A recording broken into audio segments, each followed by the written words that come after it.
Hello, everybody, and welcome to a special late June edition of ADP Chasing.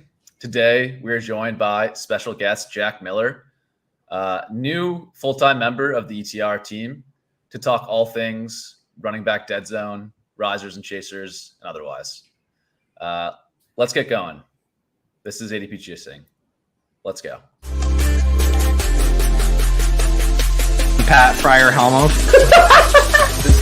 This is why I'm hot. Anita Handjob. Fix your sight. Jamar Alpha Play Chase. Are you kidding me? Kadarius Toney? You can't handle the heat. It looks like we're finally this boys. You're right.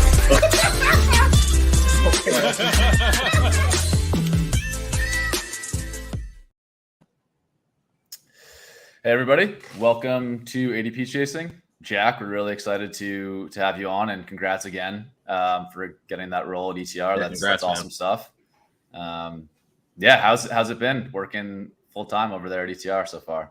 It's been good. I mean, ETR is great. The whole team is great. Just working on the projections a bit and then doing some content on the best ball and then some betting stuff too. So it's been fun. Nice. And I'm excited to be here today too. First time on the ship chasing channel of shows. So this will be good.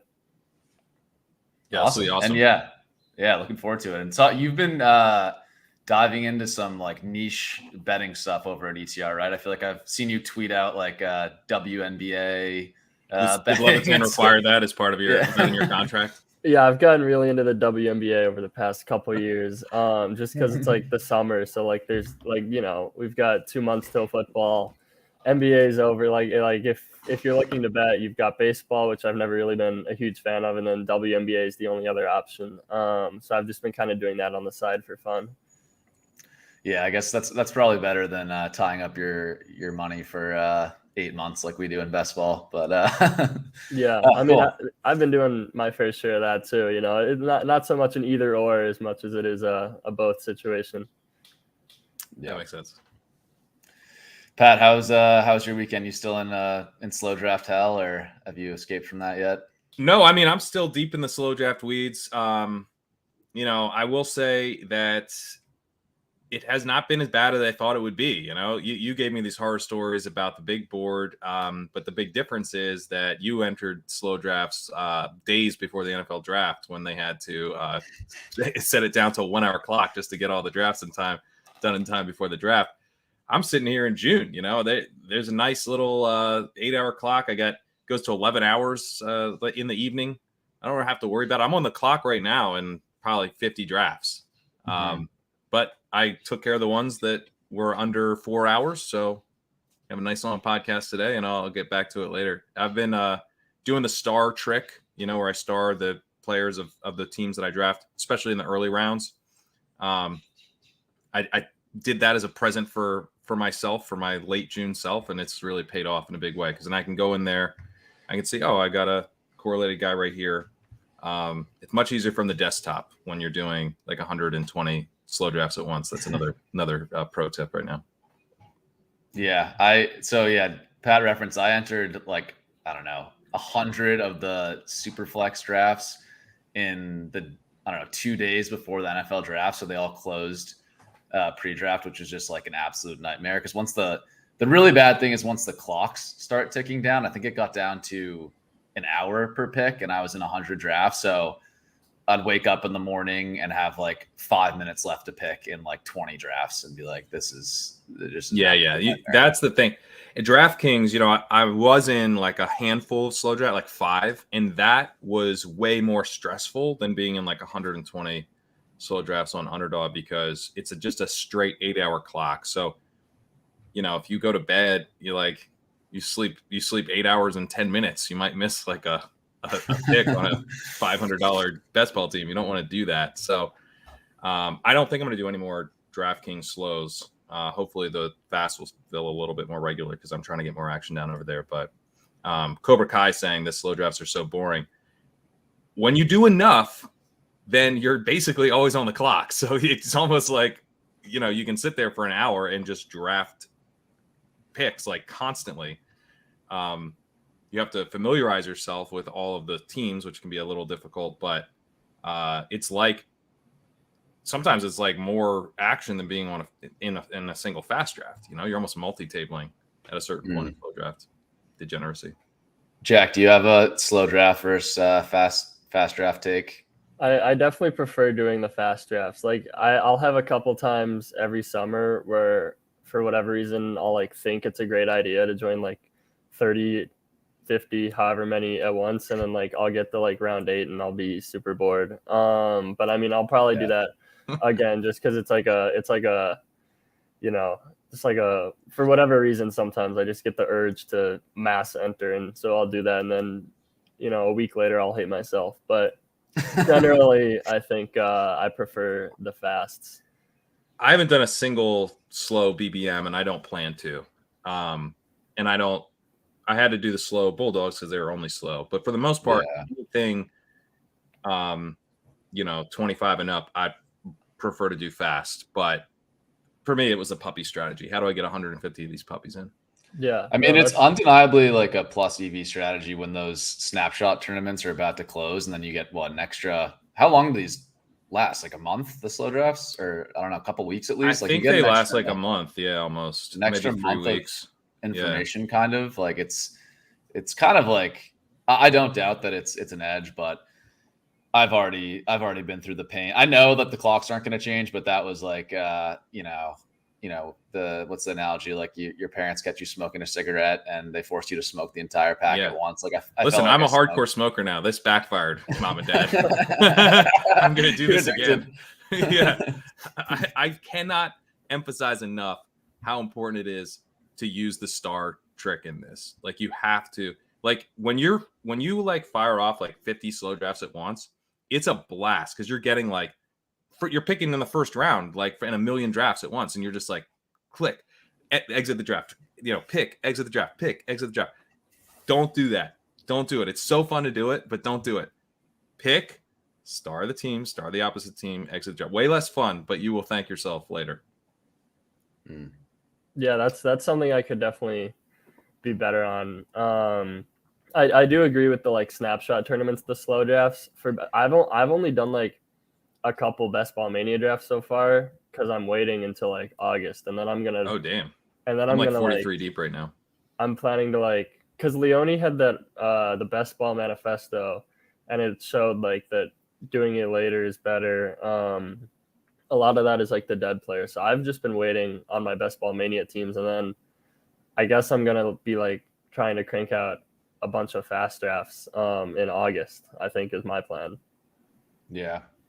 That makes sense. I think I'm going to ramp up a ton in August. I think I've got like 20 or so best ball mania drafts in so far, but I've mostly been playing around in the other snapshot tournaments and waiting it out. But sometimes it's too tempting to do a best ball mania. Yeah, I probably did 5 this weekend. This is like, I tell you what, when a snapshot tournament opens up like a super flex Chihuahua, it's hard not to want to jump in best ball mania for me. I'm like, I know that's where everyone's going to be. It's like super flex. It's like fun, fast draft only. Like everyone's going to be hanging out over there. I'm like, I think I might sneak over to best ball mania and see what that looks like. So I did that.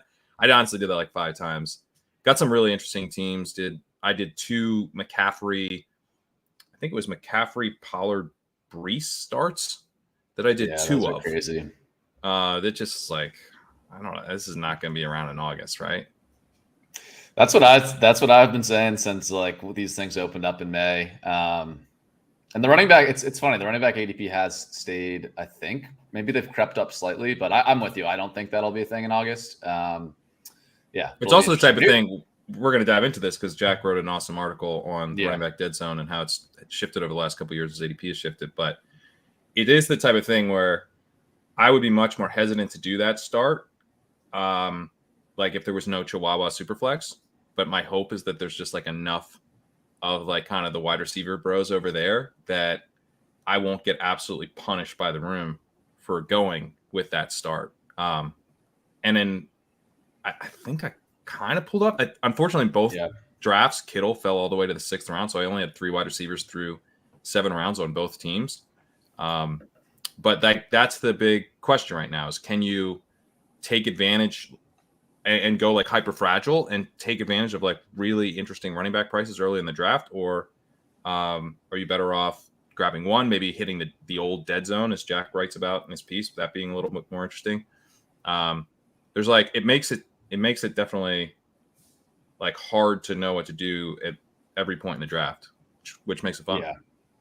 And there's a huge dip. Like when I've done, a handful of those RB starts, and it makes a huge difference, right? If you are in a room that's going to absolutely punish you at wide receiver and not let you catch up, or if you're in a room where, Tyler Lockett slides around past ADP and you can get him in the 7th, or Mike Evans falls around past ADP and you can get him in the 8th, right? Like if the room kind of gives you a wide receiver value later, I feel like I get the best of both worlds because I can still hammer 4 wide receivers in that window and get 3 potential bell cow stud running backs. But the room doesn't always fall that way, and it can. Like I have, like you mentioned, Pat, I have had those teams where I start 3 running backs and then I end up with like 3 through 7 or something like that because the room didn't hand me any wide receiver values and it just feels really thin.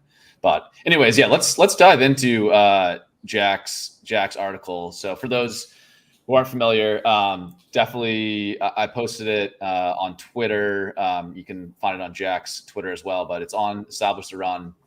Jack writes a really interesting article about the running back dead zone and how we have to reevaluate if the dead zone still exists or to what extent it exists with the changing running back landscape. So I guess I'll start with this, Jack. From your research so far, do you think the running back dead zone, like as we traditionally defined it as, running backs in rounds 3 to 6, still exists on a site like Underdog?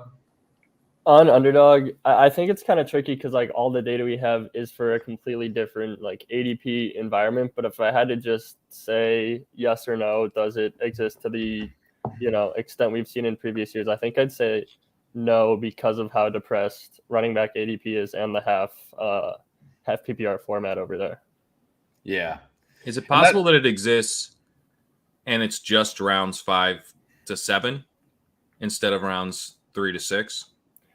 It could be, but like it's not like the guys in rounds 3 are just cheaper. Like the guys in rounds 3 are cheaper, but like it's like that through the whole draft, I guess, if that makes sense. Although I don't know if that really answers the question. It's such like different price points, I guess. Like it's a different bet entirely because the guys that have underperformed, I think like in rounds 3 and 4, like if you can get them in round 6, even if they're like scoring the same amount of points, like it's a completely different bet. I don't know, you know? So one thing I thought that was interesting, I think along those lines, this is a chart from Jack's article. So this is this red line here is running back scoring by draft position and half PPR points. And the green line is wide receiver scoring by draft position. And traditionally what we've seen in this dead zone, which, I think roughly is picks like 36 through 72, if I'm doing that math right, we see a big gap where even in half PPR historically, 2020, 2021, the wide receivers in that range are outscoring the running backs in half PPR. Last year, I think, was the first time, and Jack, correct me if I'm wrong, where we saw that actually in that dead zone range, the running backs actually outscored the wide receivers sort of on average. So this was an interesting view where I thought that like maybe the market, even last year, was sort of pricing in the dead zone effect more appropriately in that like, these lines are pretty close, right? The running back and wide receiver lines, like there's not a huge gap. Jack, did I summarize that well or anything else you'd want to add on that? Yeah, basically. Like I don't have the yearly half PPR data because like we have half PPR scoring for, dating back 10 years, but we don't have the ADP. So we can really only do Underdog for a few years. But wide receiver typically has outscored running back on Underdog over the past couple of years.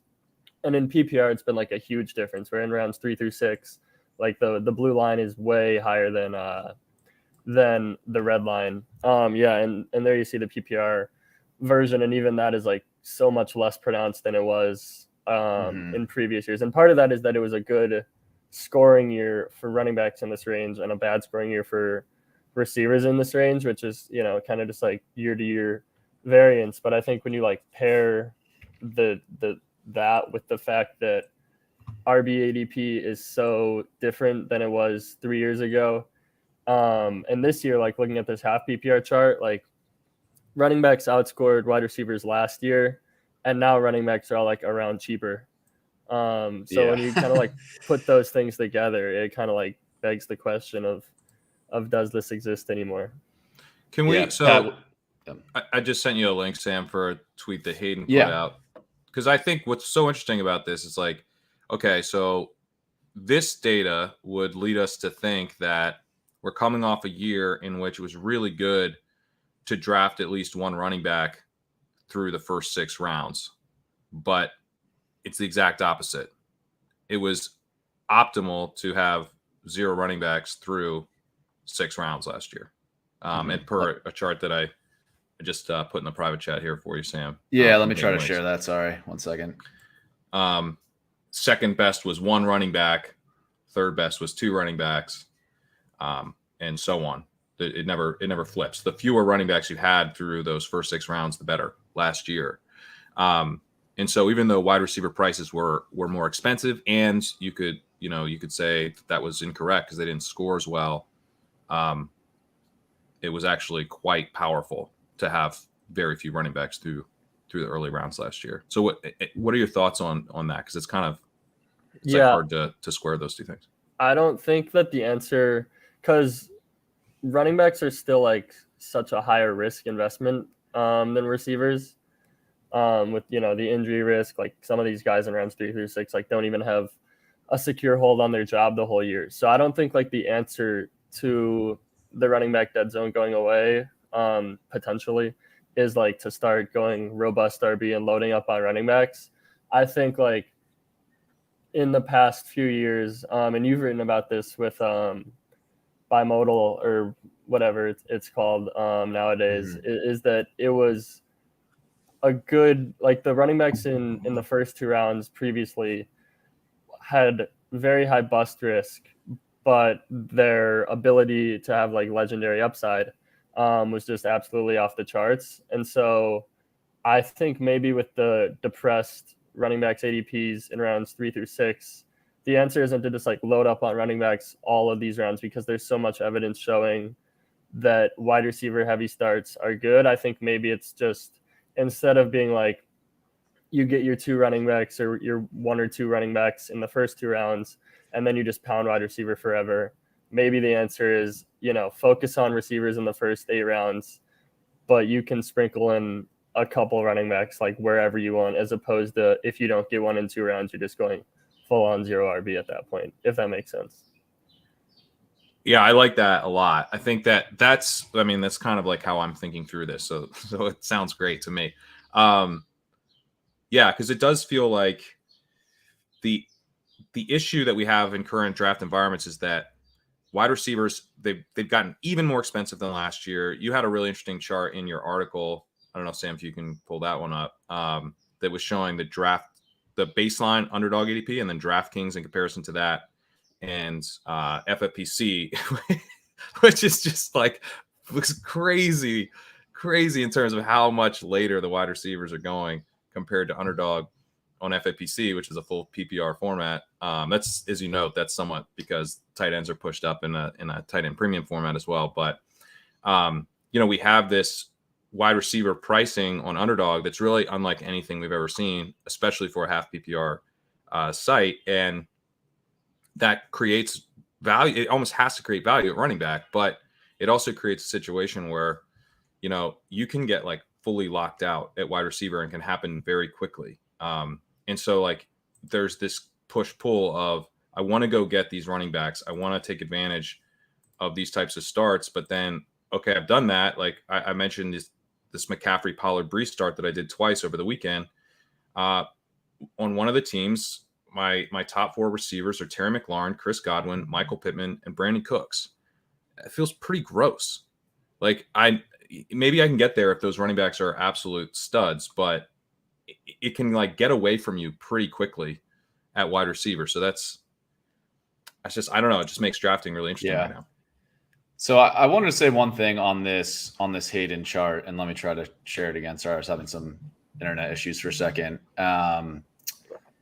But so is this sharing right now? No, just okay. There we go. So this chart, what I think is interesting about this chart, Pat, is so it talks about it was optimal to have 0 running backs through 6th round, and kind of how do we square that with the last chart we showed where running backs are, seemingly outscoring wide receivers in that range. I think what I see when I see this chart is that the league winning running backs weren't drafted in rounds 6, by closing line ADP. Josh Jacobs was a 7th round pick. Tony Pollard was a 7th round pick. Ramondre Stevenson was a 7th round pick. Or later. Miles Sanders was an 8th round pick. Jamal Williams was an 11th round pick, right? So I think one interpretation of this chart, and a lot of the data that's showing how good 0 RB is essentially measuring, did you draft Ramondre, Jacobs, Pollard, Kenneth Walker, or Jamal Williams, who all went round 7, 8 later, right? Those were the biggest league winners. Well, not just did you draft them, but did you draft them and structure a team to maximize that hit? Right? That's why 0 running back works, is that it's not just that I drafted Ramondre, it's that I drafted Ramondre, and when he hit, it's sorry you don't have the wide receivers I have, because I'm matching you at running back now. Yeah, but I do think it's I agree with that. But also if you go buy modal running back and nail your 2 first round running backs and then hit Ramondre in round 9, like you did on your $2 million team, that's also extremely powerful, right? So that also works. That also seems to have worked for some people. So I don't know. I guess the reason why I think the data shows this, we have to realize that the running back league winners largely did come in that 8, 9, 10, 11 round range, and not rounds 4 through 6. Right. But anyways, I think another thing that's interesting on this, Jack, is just the PPR versus half PPR. And even for FFPC, I was surprised by how tight this was too. Even wide receivers are still outscoring running backs throughout, which would expect in full PPR. But maybe it's just my memory serving me wrong. But I remember seeing this huge sort of gap in round, picks 40 to 80 in prior years that just didn't show up last year. So again, probably systematic of what happened last year for wide receivers and running backs in that range. But I did think that was interesting as well. Any thoughts on the full PPR, if that's corrected at all? Or I think it's correcting. And you're right that in previous years, the gap between running backs and receivers in these ranges was 50 points. And now just kind of guesstimating off the chart, it looks like last year was 20 or 25, but it was a good year for running backs in these range. The group RB 10 to 25 scored more than usual, and wide receiver 10 to 25 scored less. And I don't really think that's a trend. I kind of think that's just variance. So that could explain part of it. But I do think it's really interesting that ADP is correcting, but it's not correcting as much as Underdog, which you mentioned earlier, it should be the opposite. Right. So I think on PPR, like FFPC or DraftKings or something, I'd still lean toward receivers in these range. Maybe not as strongly as I did previously, but I think generally I'm still going receivers in rounds 3 through 6 on the full PPR sites, because receivers score more. And on those sites, you want to start a wide receiver in the flex, whereas on running back, it's sometimes more viable to have a running back there. Plus the ADP is not shifted as much. And go ahead, Pat. Sorry.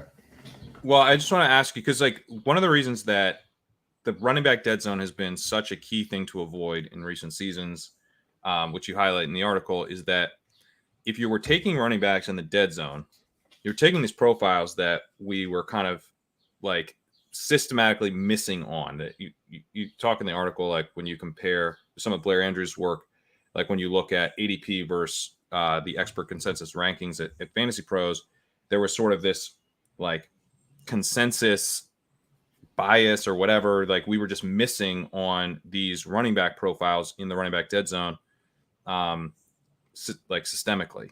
And so you have that issue where it's like these guys who were probably less good at predicting. You're taking those guys and you're doing it in a part of the draft where wide receiver has not fallen off yet, but is about to. And so I want to get your thoughts on that part of it for this year, because as wide receiver moves up in price, where is that drop off for you occurring? Like, is it, like around round 5 now, or is it, it feels like to me there's like a couple places you could nominate. I mean, I think there's a big tier break even in the 3rd round. There's a tier break that I see kind of more in like the early 5th round. There's another potential tier break in like the mid 7th round. Where do you think that fall off that's kind of made the dead zone so powerful in the past? Like, where's that placed in drafts right now? Yeah, that's a good question too. One way to do it would be on a macro level, I guess, since we can quantify like how much these guys have jumped in ADP, we could just like take the end of 6th round cutoff. Let me find how far around they've jumped, but I'd say like that early round 5, I think that you bring up is a good point. And then maybe like late round 6, but given how much they've jumped, that would, I guess, be like if we say it's late round 6, but wide receiver ADP is up around, then that would go past what we've previously defined as the dead zone. Where was the drop off happening before? It was around the end of round 6. Obviously, it's kind of like approximated. I've for the like analysis I've done in the past, I've used pick 72 just because that's like easy for the end of the 6th round. But I guess more broadly, typically approximately at the end of the 6th round. Yeah. And I think to your question, Pat, like another answer to that question could be that like, and this wouldn't be my answer. I don't think this is exactly true, but like at a certain point, back to Blair's point of like, we used to systematically miss on positions in certain ranges. And that traditionally was, we would draft running backs in rounds 3 to 6 when we should have been taking wide receivers because we were pushing running backs up, with bad profiles, etc. It could get to a point that if we do push those running backs down far enough, they will be priced such that the opportunity cost at wide receiver is actually like the right pricing, if that makes sense, right? Like if the traditional 3rd round dead zone back balanced goes within each other. Exactly. The percentage odds of the, Mike Davis profile hitting, if he was a 10th round pick instead of a 6th round pick, maybe that actually accurately captures his odds of hitting, right? And I don't think we've fully got there. Like there's still running backs I'm avoiding in that range, and there's still some I'm targeting. But I think like what this chart kind of shows, right, is like we're getting closer to a world where there's not this systematic inefficiency of running backs being overpriced in a certain range, potentially, right? If this sort of trend were to hold for multiple years in a row. So it's an interesting debate. No, I think that's exactly right. Where if at a certain point, there's this bubble of wide receiver value that has tended to exist, and then there's this group of running backs that are mostly appealing because of projectable volume, and like those two things are never going to change, right? There's always going to be this group of running backs who's mostly appealing due to projectable volume, and this group of kind of not elite wide receivers, but like really strong wide receiver profiles that were kind of like, I don't know who to pick, and that group is like, you generally want to be overweight that group of wide receivers and underweight the running backs who are just getting there on volume projections historically. But at some point, maybe if it's those projectable volume running backs versus like, Juju Smith-Schuster, then it's like I Yeah. think I'm going to take the projection based running back at that point. So yeah, at a certain point, like, but to me, right, it really comes down to what can I get in this part of the draft that I can't get later, and I'm trying to figure out, and it's kind of interesting right now in drafts because when I look at a Breece Hall, and I'm on the bullish side of the Breece Hall evaluation, but if you just kind of open your third eye and join me in Breece Hall optimism land, if you're one of the people that are really worried about it, you're there. I'm in optimism land. Yeah. All right. If Breece Hall is the guy we saw as a rookie, if Aaron Rodgers isn't washed, and if he is at full health in the back half of this season, having a running back like that in a tournament that is massively back heavy in terms of when we want our points to be scored, like, if I could pick which weeks my points are scored, it's 17, then 16, then 15, right? Like those are the weeks I most want points. So having a young running back who's, hopefully going to be at full health by the very end of the season, and hopefully going to be able to pay off a third round ADP, which is not particularly high for, a really strong running back prospect, right? That type of pick, I'm like, I can't get this later. I can't get a guy who might be like the top scoring running back in all the fantasy playoffs later. Like there's just not much, there's not much like a realistic chance of finding that later. When you are moving into, but then it becomes a question of like, okay, now in round 4 and 5, like what am I giving up at wide receiver? Like, can I get these profiles later? And I think that's the big question in drafts this year. It's like, when is that cutoff of, I can't find this later at wide receiver? Because I can talk myself into like Treylon Burks and Jahan Dotson, and that's a 6-7 round, 6-7 turn type of player. Like I can talk myself into those guys being like legit high end kind of breakout candidates. But maybe I'm waiting too long. Maybe I'm delusional if I think those guys are really going to keep up with the wide receiver heavy teams early on. Yeah. To answer the question from earlier about like when the new cutoff is for wide receivers, if we just look at kind of, I guess, the macro level, receivers are going around 6 to 8 picks earlier than last year. So if you just take the end of round 6 cutoff that we've been using a lot and apply it, then we'd say maybe middle of the 6th round, which kind of, I think, aligns with the micro level take, just looking at the guys in the middle or later half of the 6th round that maybe. I kind of like that group, though. I like the late half of 6th round. Yeah. I like through Addison maybe, which I guess is the same cutoff we used later. I feel like maybe after that, I start feeling a little worse about them. Yeah. I like Pickens and Dotson. Okay. I like Gabe and Johnston. Okay. Too. Yeah. That's where it gets a little iffy for me. I'm a little skeptical of Gabe, Johnston, Cooks, Elijah Moore, Babe. But I understand that you can have different takes on those, but I think you have to at least like once you get to Tony, like if each of us individually start to see profiles where we're like, ooh, I don't know about that, it probably means that in general that range is a little bit like questionable, if that makes sense. Yeah. But I like the late 6th, right? I mean, if you just want to say, I guess Deontay's kind of moved into the early 6th, but he was late 6th for a long time. And then Evans, Burks, Addison. I mean, that feels like a pretty strong group, actually. Yeah, I agree with that. Maybe after Addison, just kind of on the micro level in terms of how it feels. But I guess it's interesting because part of the whole point of the RB Deadzone is that we're like, it's not based on the micro level, right? It's based on like, the systemic efficiencies or lack thereof. But it's like, it is that systemic efficiency is based on ADP isn't magic, right? It's like there specific types of profiles tend to go in certain ranges of the draft. And my thinking on this is that those profiles, as they move up and down, are still likely to be sort of grouped somewhat together because the market as a whole is kind of valuing, like, we've got our surefire running backs. We've got our, got a question mark or two, but man, the upside's appealing. Then you get into like, I think this guy might suck. Like half the market thinks he sucks, but the workload's going to be there.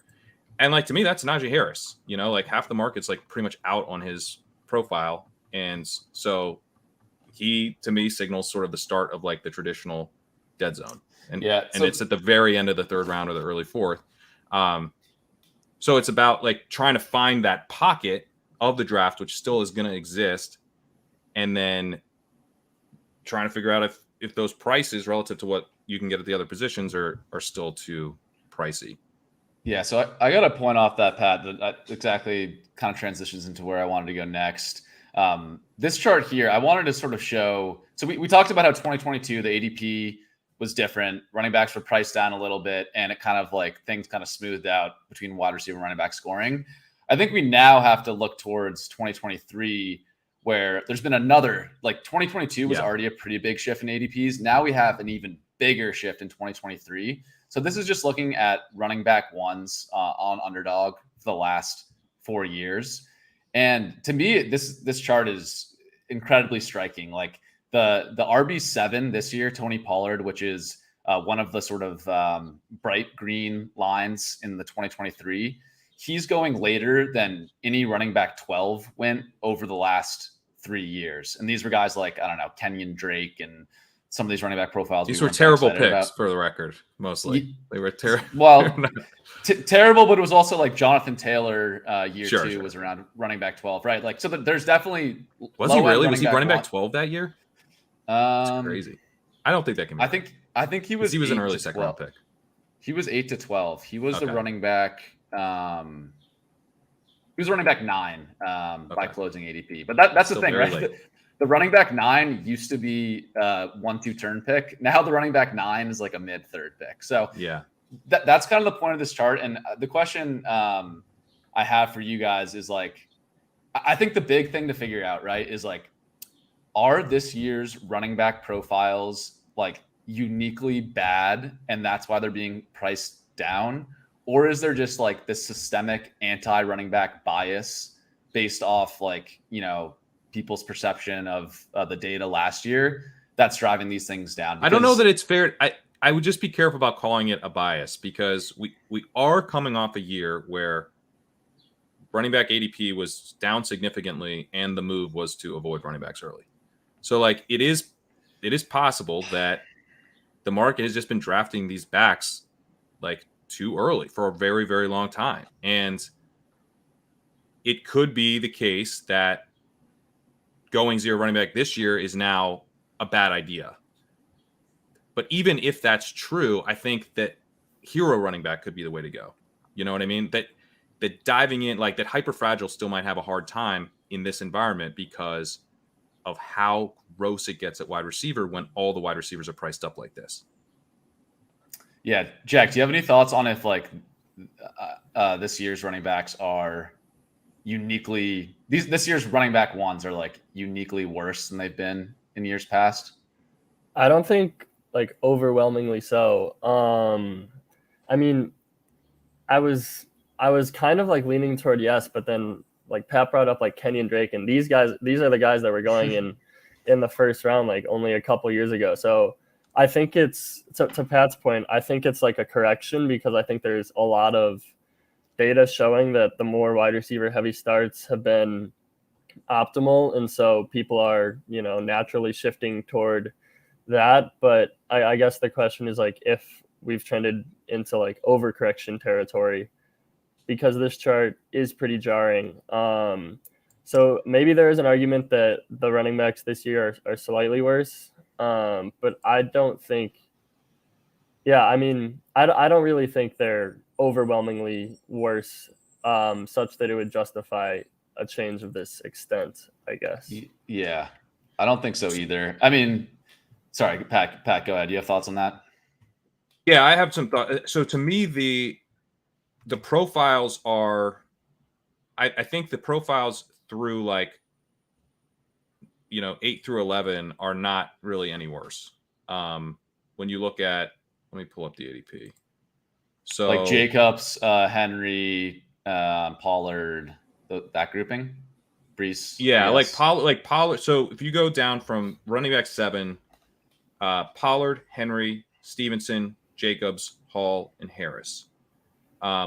Especially if we flip Harris and ETN, which I would always do. Yeah, let's do that. That feels like, yeah, let's just do that. Market, get that right. To me, that's like a very strong group of running backs from 7 to 12. And to me, that's the group that I want to be overweight on. And I think when you can get those guys in the third round, I mean, it really does open up some things for you in your draft. At the same time, it creates downward pressure on the early running backs, because like, okay, I only need maybe I don't need, but I would probably prefer to have max 2 of these guys in the early rounds. And so I'm sitting there looking at Bijan Robinson in the late first. And, at the 108, I'm like, should I take Bijan? It's like, or Eckler? It's like, I might be able to get Breece here in the late third. I might be able to get Ramondre in the late third. Jacobs maybe even. Like, why am I going to take this guy? Like, I can get wide receiver. To me, there's like a pretty big tier break that happens around, Chris Olave or Devontae Smith. So I get 2 guys before that tier break, and then I can go get Breece. And maybe if I want to take ETN coming back in the 4th, like, all right, I feel pretty good about that start. It's like one of these things where if no one's valuing them, because I think a big part of this is like, it just has never worked to go true robust running back. That has never worked. And like, that would be, we almost need a year like where taking 5 running backs in the first 7 rounds was optimal. Like, we need that year, because otherwise, because Hyperfragile isn't even a true counter to this. Hyperfragile is saying, I'm going to get my 3, I'm going to get my 2 and grab one in the 6th or whatever, and then stop at 4, however you want to kind of do it in this environment. But even then, you're still limiting the total capital spend at running back. It's like, Hyperfragile originally was a counter to robust running back in some ways. It wasn't a counter to 0 running back. Yeah. And so I agree with that. And I am not suggesting that robust RB is like the counter. I do think that like what has shown up as a good strategy, and maybe not last year, it didn't show up very well, but getting 2 running backs in the first 3 rounds or first 4 rounds, that did pretty well in 2020, 2 years 2021. Ago. Yeah, it was great. And limiting, still limiting total capital spent at running back, but getting 2 guys early and then, waiting a bit to get your 3rd and 4th. I think like, and I tweeted about this, so I don't need to go into all the details, but I think that's the counter to this year's drafting landscape. And I'm not like reaching a shit ton on ADP. I'm not taking like Nick Chubb in the first round over Devontae Adams or doing stuff like that. But just like in general, through 3 rounds, I'm going to have 2 running backs on like a huge percentage of my team. And I know, just looking at the numbers, like only 12 running backs are going in the first 3 rounds. So if I'm doing that most of the time, then I'm going to be overweight that strategy compared to the field. That's going to be my way, I think, of attacking this, what I see as a bit of an over correction in this running back landscape. I have some data here that this is like, obviously it's a little bit cherry picked, but I was trying to do a micro analysis of, okay, this year, basically running backs 2 through 12 and wide receivers 7 through 20 are basically being drafted in the same range. Whereas historically it used to be that like running back 2 through 12 would be drafted like ahead of wide receivers, like 1 through 6. That's why 0 running back was so good in like 2020, 2021, right? Or why in theory it was really good. But now it's like the opposite, right? Where wide receiver 2s are going like ahead of some low end RB1s. So if you just take that grouping historically and go backwards, the running back 1 group generates spike weeks, like points above replacement, at basically 150% or to 200% more than the wide receiver grouping does in that range. So that's why, and again, like I'm not saying ignore roster construction. I still acknowledge you need 1 more wide receiver on Underdog than you need running back. All of that. I'm not saying to throw that all out the window and only look at this. I'm just saying like this discrepancy in the spike weeks, given that I think this year's running back 1s are not like uniquely bad by any means, particularly the low end ones. That's why I think like a pretty clear counter to me is to go with the 2 running backs through 3 rounds. Again, like Derrick Henry and Josh Jacobs can get injured in week 1 this year, and the strategy blows up in my face. Like I acknowledge it's not 100% going to work, but from looking at the data, that's what I think is the best counter to this landscape. Yeah, I tend to lean that it's one through the first three is kind of the optimal counter, because again, the wide receivers being priced up so much like really really stings, and so it's about as well like what can you get like later in the draft, like can you find some of that running back upside later in the draft, and is there any wide receiver upside left? And so I take plenty of 2 running backs through the first 3 rounds. As I mentioned, I just did 3 running backs through the first 3 round starts, which I try not to do. But if I can get guys where I'm like, I don't know, like McCaffrey, Pollard, and Brees could be like the top 3 picks of like, you know, if we were drafting for the back half of the season, you know, depending on how the season breaks, I feel like those are the top 3 guys you want. So, you know, I will make exceptions there. But yeah, I think 2 running backs through 3 is totally fine. I tend to prefer 1 through 3 because of more of a micro take thing, which is that I really fucking feel the tier break. You know, you can argue if it's Devontae T. I think there's like maybe even mini tier breaks there because like to go from T to DK Metcalf feels like a big tier break to me as well. And so I'm sitting there. I'm like, it's either a quarterback, Mark Andrews, or a running back in the 3rd round for me right now. And I like having 2 wide receivers before that if I can do it. Like I'd rather go Kupp Olave than Kupp JT. You know, and I think like in a vacuum, Kupp JT is a better combo, but when I can go Kupp Olave Jacobs or Kupp Olave Brees or Kupp Olave Henry, and I like basically know one of those guys is going to be there, or Ramondre, I like know for a fact I'm going to be able to get a really good running back pick in that 3rd. I just start to feel like my overall roster is better if I break ties to the 1 running back. I understand that. I disagree, but I understand that. I just think that like I don't want to overthink that selection too much based on roster construction when I just think that like JT, Chubb, like these profiles historically have way more upside than Olave. Not saying Olave doesn't have upside. He can hit, but just like zooming out, right? But I think I disagree with that. I think Olave's, I mean, 2nd-year wide receiver who is, you know, a target earner, 1st-round pick. I think that. Okay. Yeah, it's not a micro Olave. Yeah, it's not a micro Olave take. I guess I'm just more going back to this, Pat, where like you look at the wide receivers that the market has priced in this range historically versus the running backs they've priced in this range historically. Like it's not even close, frankly. Like 150 to 200% higher odds of a spike week. Like, but I understand the roster construction point of view. But right, this is only one part of it, though. This is one exactly. thing.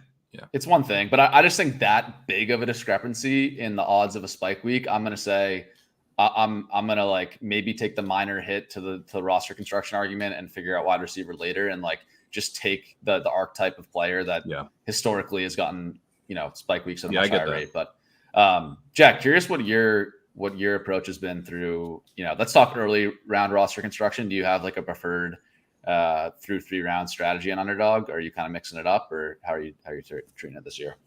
For me, I think it kind of comes down to like the micro player takes a little bit. Like I really like Nick Chubb this year. I love Jacobs in round 3 a lot. So if I can get like 2 of the guys I really like, I'm more inclined to go 2 running backs through 3. Otherwise, I'm fine with 1.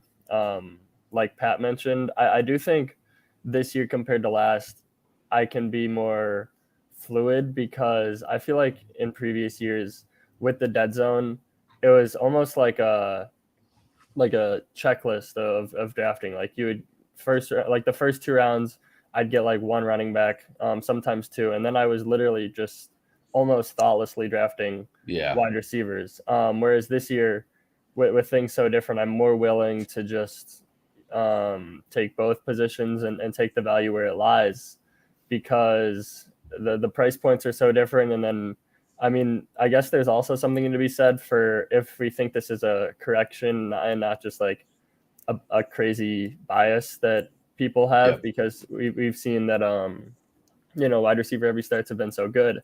So if it's a correction toward efficiency and maybe it's an overcorrection and there's, I guess, more reason to trust the market, whereas in previous years we could, you know, differ more, if that makes any sense at all. Like if we like, I guess from a running back and wide receiver perspective, I'm leaning into the market a lot more than I was in previous years, instead of going into, let's say, round 4 saying like I'm taking a receiver here unless a running back falls absurdly past ADP. And I think that kind of extends to the first few rounds as well. Like I'll just, follow the market to some extent. That's fair. Yeah, it's really interesting, the point you brought up about like, yeah, I think the way the market is corrected opens up way more unique construction. Like it used to be, right? Like I'm basically just closing my eyes or, unselecting the running back tab in rounds 3 through 6 in prior years and like completely ignoring them besides maybe 1 or 2 specific targets. This year, I'm like way more open to like most picks in that range because I feel like they've been priced appropriately. So that's an interesting way of putting it, where it's like there's not as many clear rules, I think, anymore about like when you can and can't take running backs. Like if you want to build like an anchor running back team with like Joe Mixon or Kenneth Walker, like I think that's interesting. You can do that. Like there's all these unique ways you can play it with the landscape this year. Pat, do you have something to say on that, on Jack's point? I agree, although I will say I'm pretty underweight as a group, what we would probably call the traditional dead zone backs. Like I'm let's say I'm like way underweight Najee. I don't really consider ETN like a classic dead zone back. He's entering his second actual year in the NFL after missing his rookie season. Gibbs is a kind of classic dead zone back as a rookie, but one of the types that we would want to be targeting in the dead zone historically. So I don't mind him. Mixon has his own issues. He's tough, but like I don't have a ton of Walker, although we'll take him in the mid to late 5th. Aaron Jones, I'm underweight on. I will take him sometimes. J.K. Dobbins, I actually kind of like J.K. Dobbins a little bit. Madison, I'm underweight. Sanders is like the quintessential dead zone back to me. Like he fits kind of all the stuff from years past. But what I'm curious about, Jack, is like what's your view on the backs? Let's say like starting with let's say starting with Madison, because you will see Madison and Sanders and Pierce sometimes fall into the 7th round. And then Akers has basically a 7th round ADP. And then Swift, Pacheco, Dalvin Cook, David Montgomery, Rashad White, James Conner, Javonte Williams, James Cook takes you until pick 96. And so that range of the draft, I would say it's fair to say that wide receiver, we have had a tier break at that point. And these guys are also sort of classic dead zone backs, right? David Montgomery, like a quintessential dead zone back if he was a 6th round pick, but he's got an ADP at the end of the 7th. You can get him in the 8th round. Then that's actually, to me, where like we want to talk about like the shifting prices of the dead zone.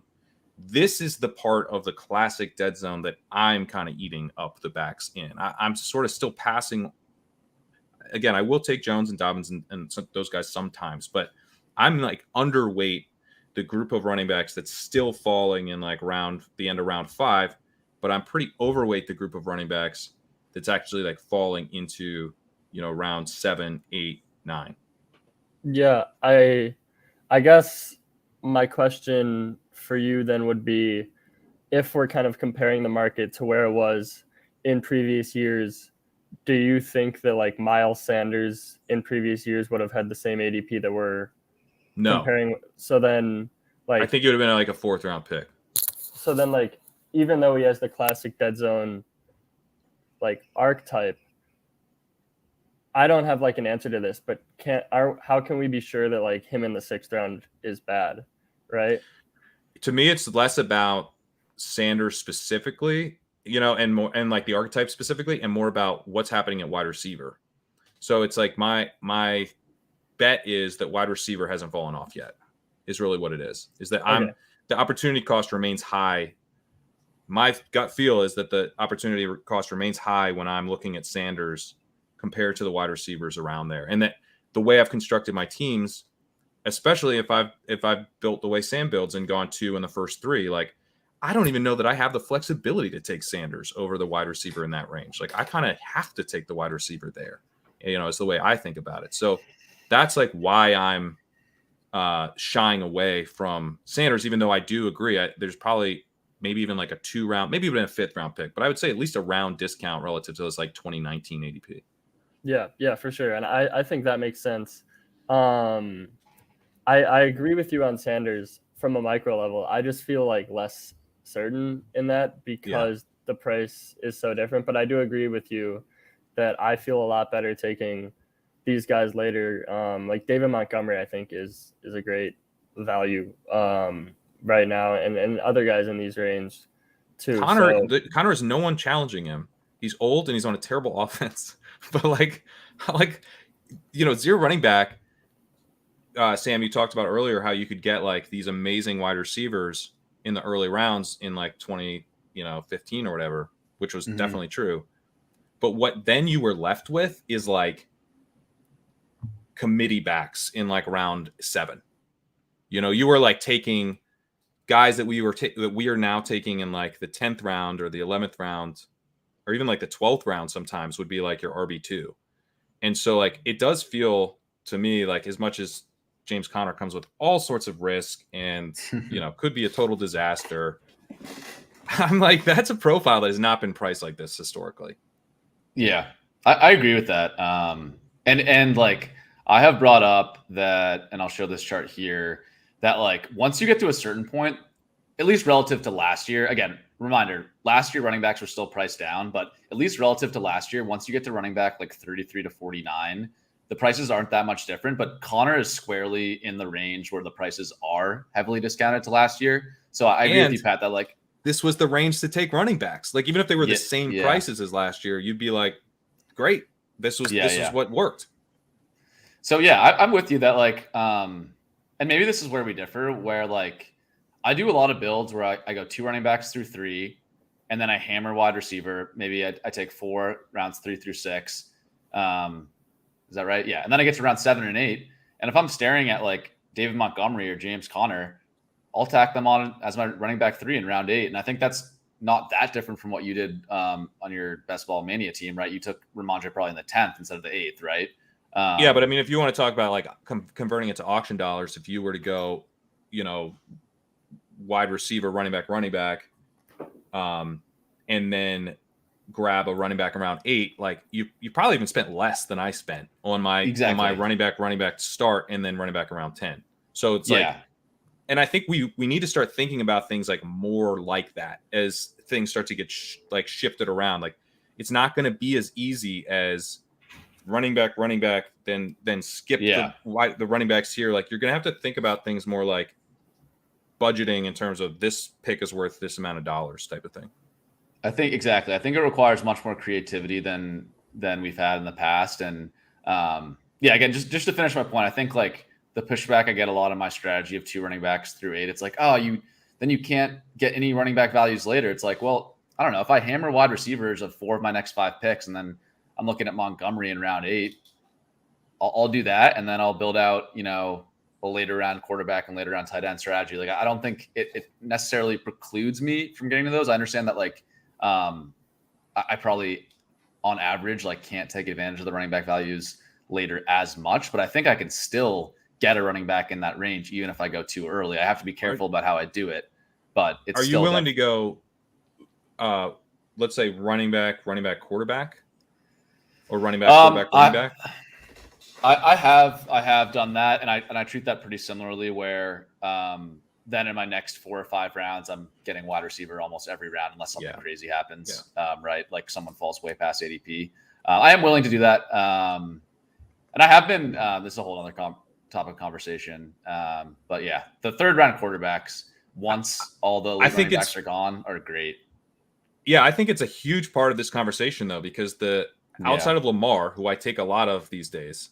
Like in my 150 slow drafts or whatever, like Lamar is a big part of I don't know my exposures yet because they're still ongoing, but I've been taking a lot of them. And it's because I think the running back tier break has happened and there's been a wide receiver tier break and Andrews is gone. So I'm like, Lamar, this is easy. But when you look at the early half of the 3rd round, the running back tier break has definitely not occurred. You could maybe even get a wide receiver who you like there. And then, but then it's like, okay, if I want to go wide receiver, running back to start my draft, I'm going to have very little of Mahomes, Allen, and Hurts And I think I am underweight all three of those right now. Yeah, I am as well. But I don't like it. I'd like to be, because I will say from the early part of the draft, Sam, I'm probably more on your side of things, where I would bet I have a lot of wide receiver, running back starts from the early part of the draft, because unless Olave's fall, when Olave used to fall to the 2-3 turn, that wasn't true. But now that he tends to get snapped up, I start to feel like why wouldn't I just do that? And the one answer though is the elite quarterbacks, which makes this a tougher conversation. I had one point, so not to pick on Nick in the chat, he says saying wide receivers are mispriced ultimately doesn't matter, even if true, because there's no counter strategy to exploit it. If you don't take a wide receiver through 3 to 4 rounds, you're buried. And so I want to say on that, what I want to say on that, and I hear that a lot, is that even if wide receivers are mispriced, there's no way to exploit it. Let's take this all the way to the extreme. Imagine we get, we're in 2025. Wide receivers are literally going with the first 48 picks in the draft, right? Are you saying that then I shouldn't be taking the running back 1 and running back 2 over, the wide receiver 24 and 25 when I'm at the 2-3 turn? I just don't buy the argument that drafting wide receivers and chasing them up as far as possible is some Pareto optimal strategy that has no counter to it. At a certain point, the bets at wide receiver are worse than they are at running back. And I get that you need more wide receivers than running backs, but I don't know. I just want to maybe I'm getting overly angry about this point, but there is a breaking point of wide receiver extreme. There's a theoretical breaking point. There has to be a breaking point. You can't just say you got to keep chasing them up, chase them up. Okay, maybe we haven't corrected. I'm open to the argument that maybe we haven't corrected yet, or this is an appropriate correction. But I fully reject the argument that you just keep chasing them up no matter how high they go. That to me, it does make it tougher though. Laziness. Because if the wide receivers are, as the market chases them up, by definition, everything else is getting pushed down. And so it's it's not just that, you went in and you got the running back 1 and the running back 2, but you might be competing against a guy who was the running back 5 and the running back 6 at much, much, much better prices than you. And he's got the wide receiver firepower. So that's why I think it is. Yeah. It is more complicated than just I've got the running back 1 and I got him at an amazing price. It's but so does the running back guy who got the running back 5 has an even more amazing price, and he's going to beat you at wide receiver. So look, I'm drafting plenty of running backs early, and last year I think zero running back was my heaviest strategy. It was basically tied with hero running back. I don't know. I'm not doing a ton of zero running back starts right now. So I do agree that the market is different than last year, and we should probably be attacking it differently. But when you go running back, and your first wide receiver is Terry McLaurin, which is an actual thing that happened to me this weekend, it does feel like I might have better things to do for the next 30 minutes. Yeah. Finish this. Yeah, it doesn't feel. I'm not saying it. Yeah, it definitely doesn't feel good. But I don't know, man. You need some things to go right. But you need things to go right in every draft you do. You hit this year's Zay Jones in round 13. You hit on McLaurin. All of a sudden, you're in a good spot, right? But it gets thin. It gets thin. Yeah, it pass does. is thin. Yeah.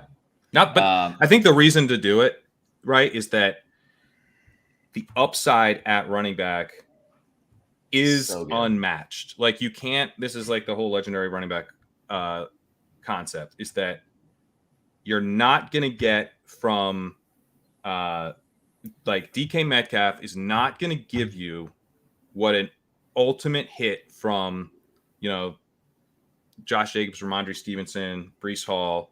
You're just not going to get. If Tony Pollard just gets fed, you're not going to beat him with T. Higgins. No. Because that's that type of season that Tony Pollard with, elite efficiency plus volume plus receiving plus they score a bunch of touchdowns and he's the goal line back.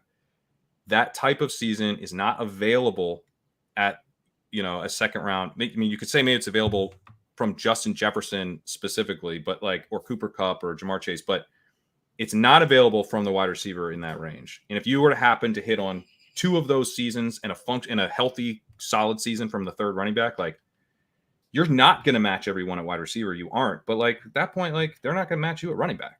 So there is this, to me, I mean, I still think you really want to be focused on the upside here, probably more than ever, right? And this is easy for me to say as the guy who writes about running back upside in the early rounds. But I think it's more important than ever because what can I get later in the draft at running back? I can get projected volume more than I've ever been able to get in years past. James Conner, Rashad White. I mean, these dudes are like 3 down backs. Like there's no one on the fucking depth chart who can challenge them right now. That might change, but there's like literally no one. Like they're going to get all the volume. That's not a profile that you want to chase into the 6th round or whatever, but you don't have to. 7th, 8th, 9th round for these guys. Like that is, if you're taking Ramondre because you don't really believe in the talent, but you think, he's just going to get fed, or you're taking Najee Harris because he hasn't been good, but he's going to get the work. Like I can get the work later. What I can't get is going to wreck fantasy football in 2023 later. So that's, if I'm going to dive into the running back value right now, I still want to be very focused on the upside part of it. Yep.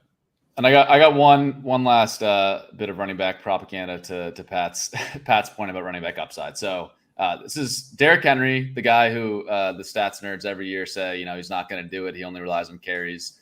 These are his half PPR point per game finishes the past 4 years.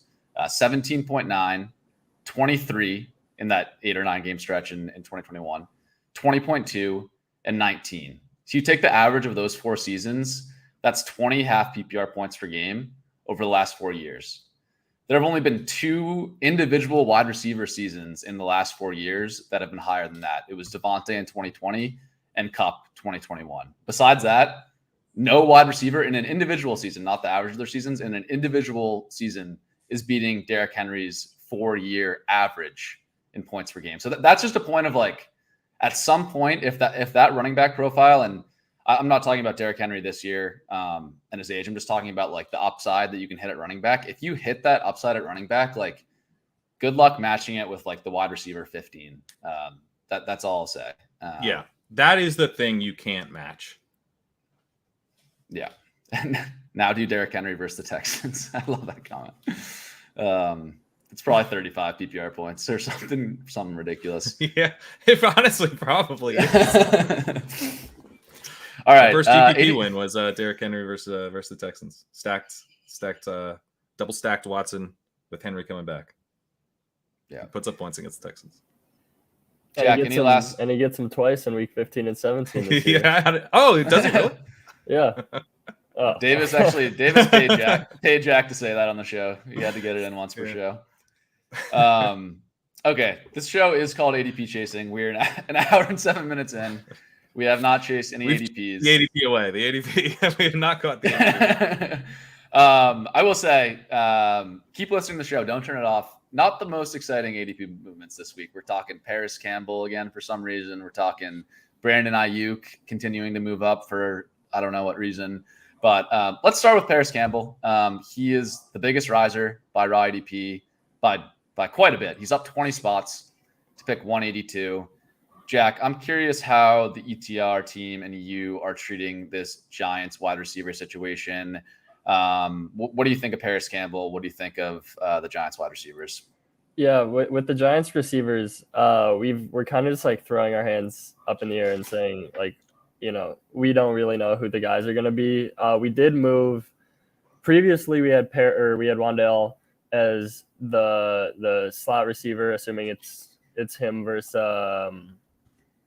Wandale versus Paris for the slot competition. We previously had Wandale ahead, but with his injury question marks and with the recent Paris Campbell's theme, which obviously has come without Wandale being healthy, we kind of moved everyone closer together.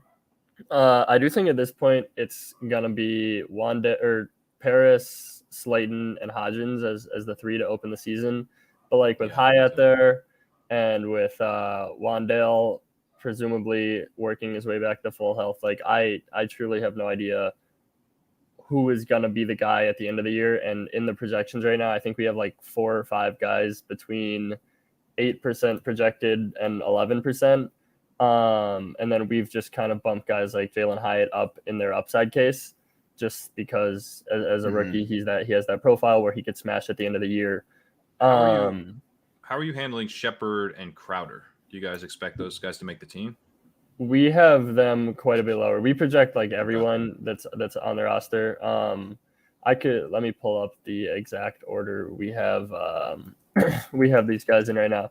We have Jamison Crowder very low. We have Shepard kind of trailing the first four of Slayton, Hodgins, Wandale, and Paris Campbell. And then we have Jamison Crowder as almost a non-factor, really. Okay. Mm-hmm. Yeah, Shepard's the one where like I want to treat Shepard like he doesn't exist, but man, if he's healthy, like even coming off a torn Achilles, right? And a torn Achilles. Yeah. So, but he tore his Achilles, came back last year, and they actually played him a lot, and he looked good, right? And then he tore his ACL. Solid. Yeah. So my point being is like when he's healthy, the team plays him. Even with this new coaching staff, they played him. So he's the guy where I'm like, man, does Hodgins like get cut because Shepard makes the team or something? Like, I don't need to go through the Hodgins thing again because I actually like Hodgins. I've been taking Hodgins, but I just have that in the back of my mind. Like, to me, the anti-Hodgins case at this point comes down to Darren Waller, and Gretch has been talking about this a lot. Is that Darren Waller is probably going to get split out wide some, and I've seen some of that in some of the athletic reports. I'm talking about him moving around. He's played about 20% of his snaps out wide historically. And you would imagine it kind of plays like the X wide receiver spot, which is Hodgins' primary role. So that worries me a bit. Maybe I'm overconfident, but I do not think Hodgins is getting cut. I think Hodgins is making the team. So I'm not worried. Like, and if you look at the contract on Shepard, they can easily move on. They can easily. And given that, yeah, if Hodgins held down that spot for them and gave them some stability at the end of the year, I would be kind of shocked if they cut Hodgins and to keep Shepard. I think they could pretty easily, keep Shepard on speed dial and just go with Hodgins into the beginning of the year. Because who's signing Shepard?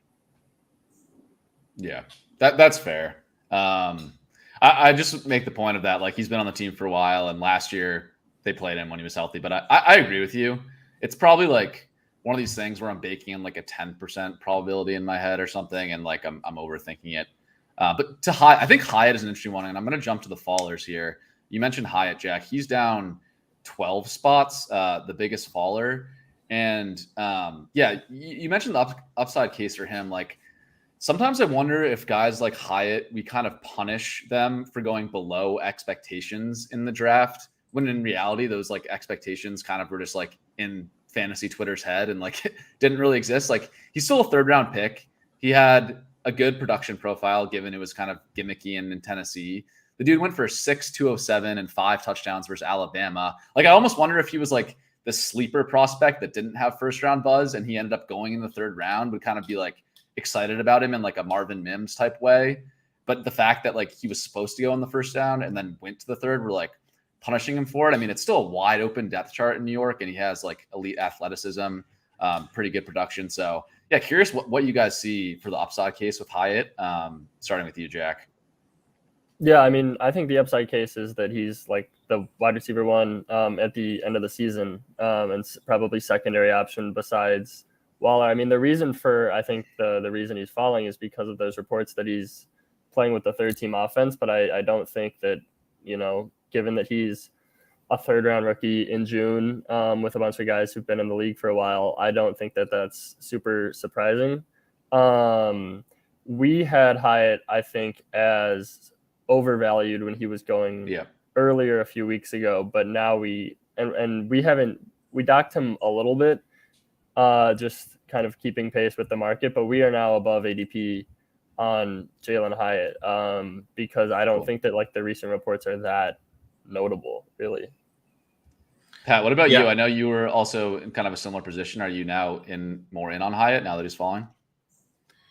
I mean, I think the fact that he was talked about as a potential 1st round pick and then went into the 3rd round is a major, you shift your evaluation of a guy when he is like, oh, this guy could be a 1st round pick.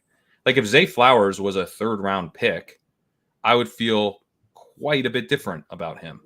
So I've been sort of surprised that this hasn't happened sooner, that we haven't seen Hyatt tumble. To me, this feels like a correction.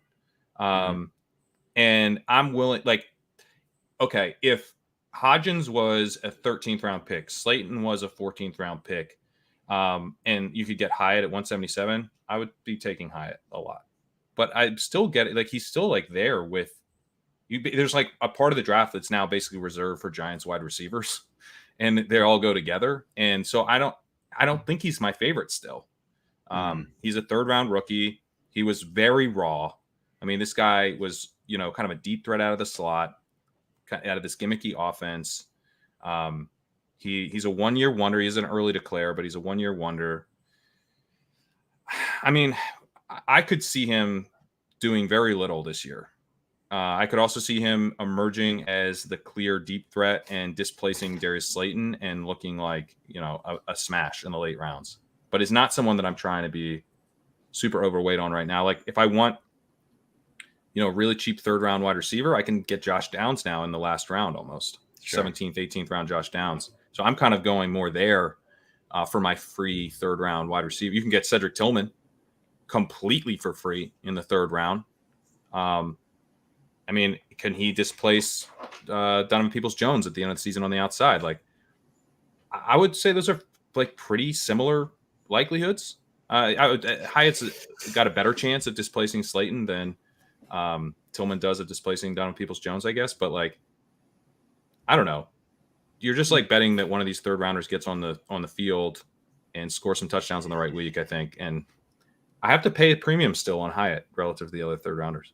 With Hyatt, and how you mentioned that there's a range where all the Giants wide receivers go, I definitely agree with you that, like, I think there's a chance he does nothing this year. But like you mentioned, there's a chance that by the end of the year, he's the clear wide receiver 1. Or the clear, maybe deep threat is a better way to put it. But when isn't that, like, he's probably has a lower chance of being like anything than Isaiah Hodgins, but wouldn't like that profile of having that upside be significantly better than someone like Isaiah Hodgins when we're talking about guys late in the draft? Because what do you think Hodgins' ceiling is, I guess? Because I think he has a pretty good chance to be on the field a good amount and be like a fine player, but I think Jalin Hyatt has more upside for sure. But maybe that's me just falling in love with the unknown of like a rookie's range of outcomes. I mean, I think Hyatt probably has better odds of being like, you know, a really impact player down the stretch. But the issue with Hyatt is that he doesn't really profile as like an Amon-Ra where he's just going to earn a ton of targets, you know, once he gets out there. Like, he's Daniel Jones deep threat, which isn't like a particularly exciting archetype. And then compared to Hodgins, like, I think Hodgins his upside to me is that he's the Giants wide receiver 1 all season. And with Darren Waller on the field, that's like less appealing than it even would have been last year. But that's essentially, it's like he's like equivalent to a guy you can get in like the 7th round, and you're getting him in the very late rounds, which isn't like the massive hit, you know. But I think these prices, I think Hodgins can be essentially a best ball league winner. Yeah. So my approach, to maybe summarize, like, I don't know. I'm taking all these guys. I'm taking all these guys. Not Campbell so much for me right now. Okay, I have mixed Campbell in a little bit, but if I was to rank or like my exposure, I'm going to be most overexposed to Slayton.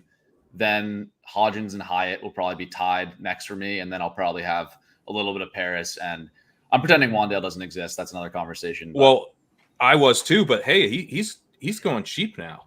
I'm starting to mix Wan'Dale in again. Okay, I'm fine. Talking about end of season upside. I mean, he can displace Paris Campbell in the slot, and, you know, 2nd round pick of theirs last year if he's healthy. Yeah, it's just the archetype of a guy and an offense where I don't see a ton of upside for the slot guy, which maybe should be why I shouldn't be taking any Campbell either. But anyways, my overall point, like, I'm okay if you want to make cases for any of these guys. Like, I've just heard people saying like, just, you know, it's like the same thing of like the Patriots running back thing back in the day. People are just like, don't waste your time with the Giants wide receivers. Just don't take any of them. It's like, if you're giving me some of these guys are going to be the starting wide receivers in the Giants by the end of the year, and they're absolutely free. I'm taking them, and I think there's a chance that in a day ball offense, Daniel Jones has a leap in year 2, and they pass more. We saw that in the playoffs a little bit against the Vikings. They had a higher pass rate over expected. I think there's upside in this passing offense, and it could be that these guys are a waste of time, but at their prices, I think taking stabs on all of them is a pretty good approach. Well, where are you guys at on these quarterbacks? Because to me, that's the big thing. Is that so? My second highest drafted quarterback right now is Matthew Stafford, and my 5th highest drafted quarterback is Daniel Jones. So I'm taking a lot of these wide receivers, but it's because I think Stafford and Jones are both really undervalued. So, I'm only 11% on Daniel Jones. I'm pretty spread out at quarterback. I have 12.6% Stafford, so it's not like I'm absolutely hammering either guy. But it does put me in a position where I'm I know there's points on these. I know there's points on the Giants because I just drafted Daniel Jones, or I know there's points in this Week 17 game because I drafted Matthew Stafford. I'm betting on that game to go off. I want the guys who are going to score those points. So I think for me, some of my optimism or my willingness to kind of go into the uncertainty here stems from the fact that I like this game. I like these 2 quarterbacks at their cost. It would be different if I was just kind of out on, on Jones at his price or whatever. Jack, you targeting either of these offenses or both of them? I like the Giants a lot more than the Rams. The Rams, I think, just scare me with I think they could just blow up in a bad way, I guess. Just because the roster is so devoid of talent beyond Stafford, Cup, and Donald.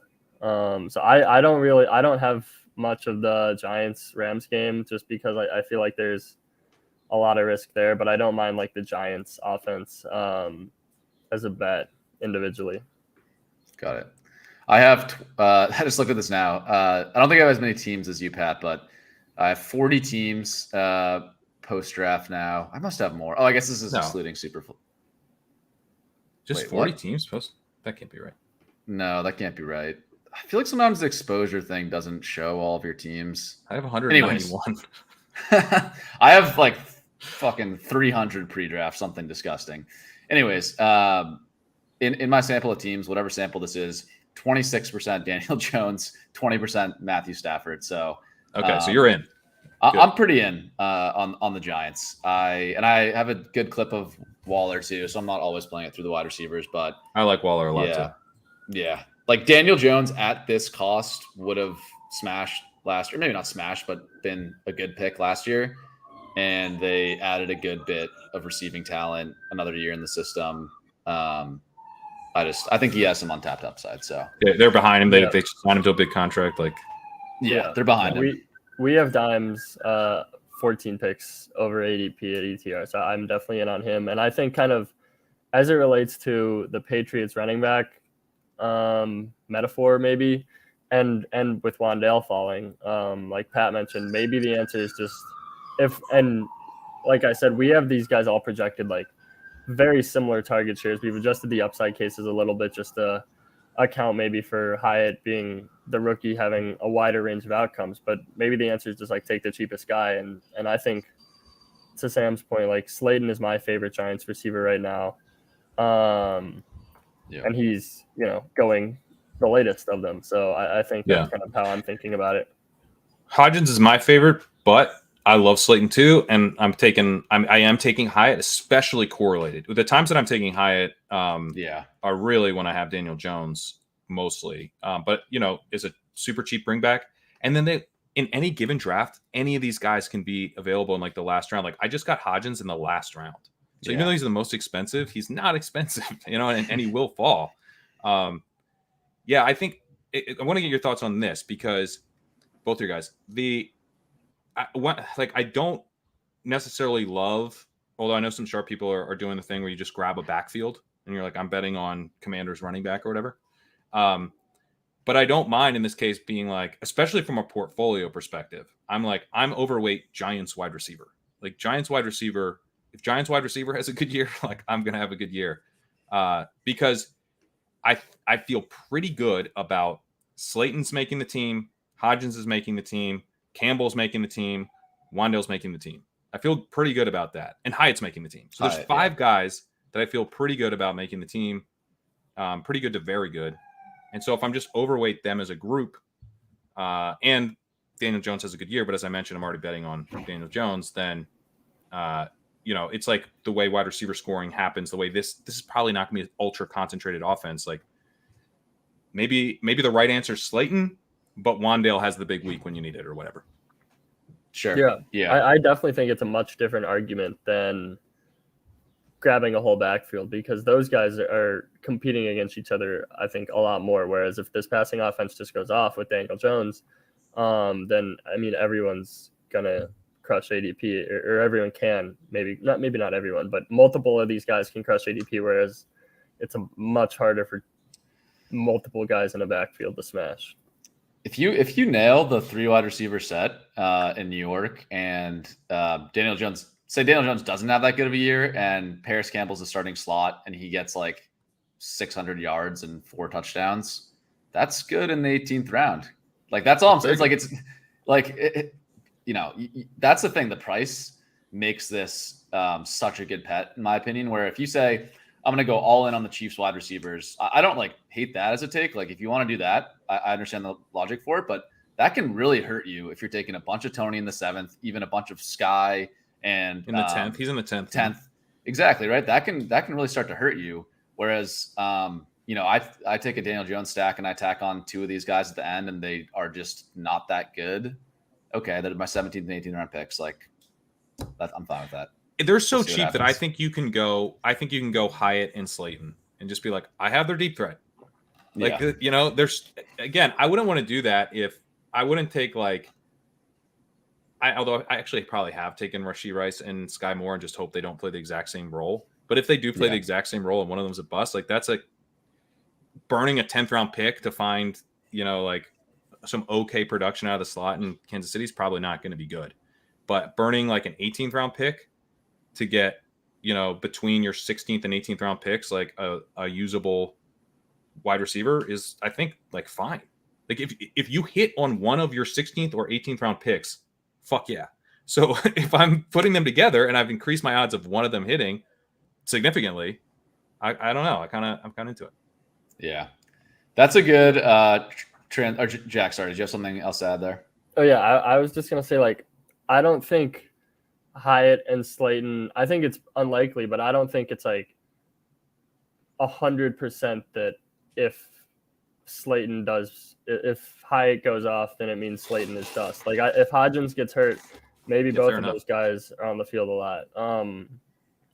Maybe it's a little bit harder with Paris and Wan'Dale because they might be more confined to the slot, but with the outside guys, especially, like if Hodgins goes down and Hyatt flashes early in the year and Slayton is, still adequate, then like those could be the 3 guys. So I don't think that it, like they are, I think, maybe negatively correlated for playing time, but it's not like so crazy that both of them could be on the field, depending on what happens. Yeah, right. Because Hyatt could play in the slot, or something goes wrong with Hodgins. I think Hyatt's profile is so weird that it's so hard to project him to a specific role in the NFL. I think he's like most likely a Z or slot, but like you could see Slayton at the X and Hyatt at the Z in some games if Hodgins is injured, whatever. Like it's not. I don't think that's impossible. This is also this is Brian Daboll here. Okay, like what if they're running 4 wide receiver sets? Yeah. What if they're running 3 wide receiver sets, but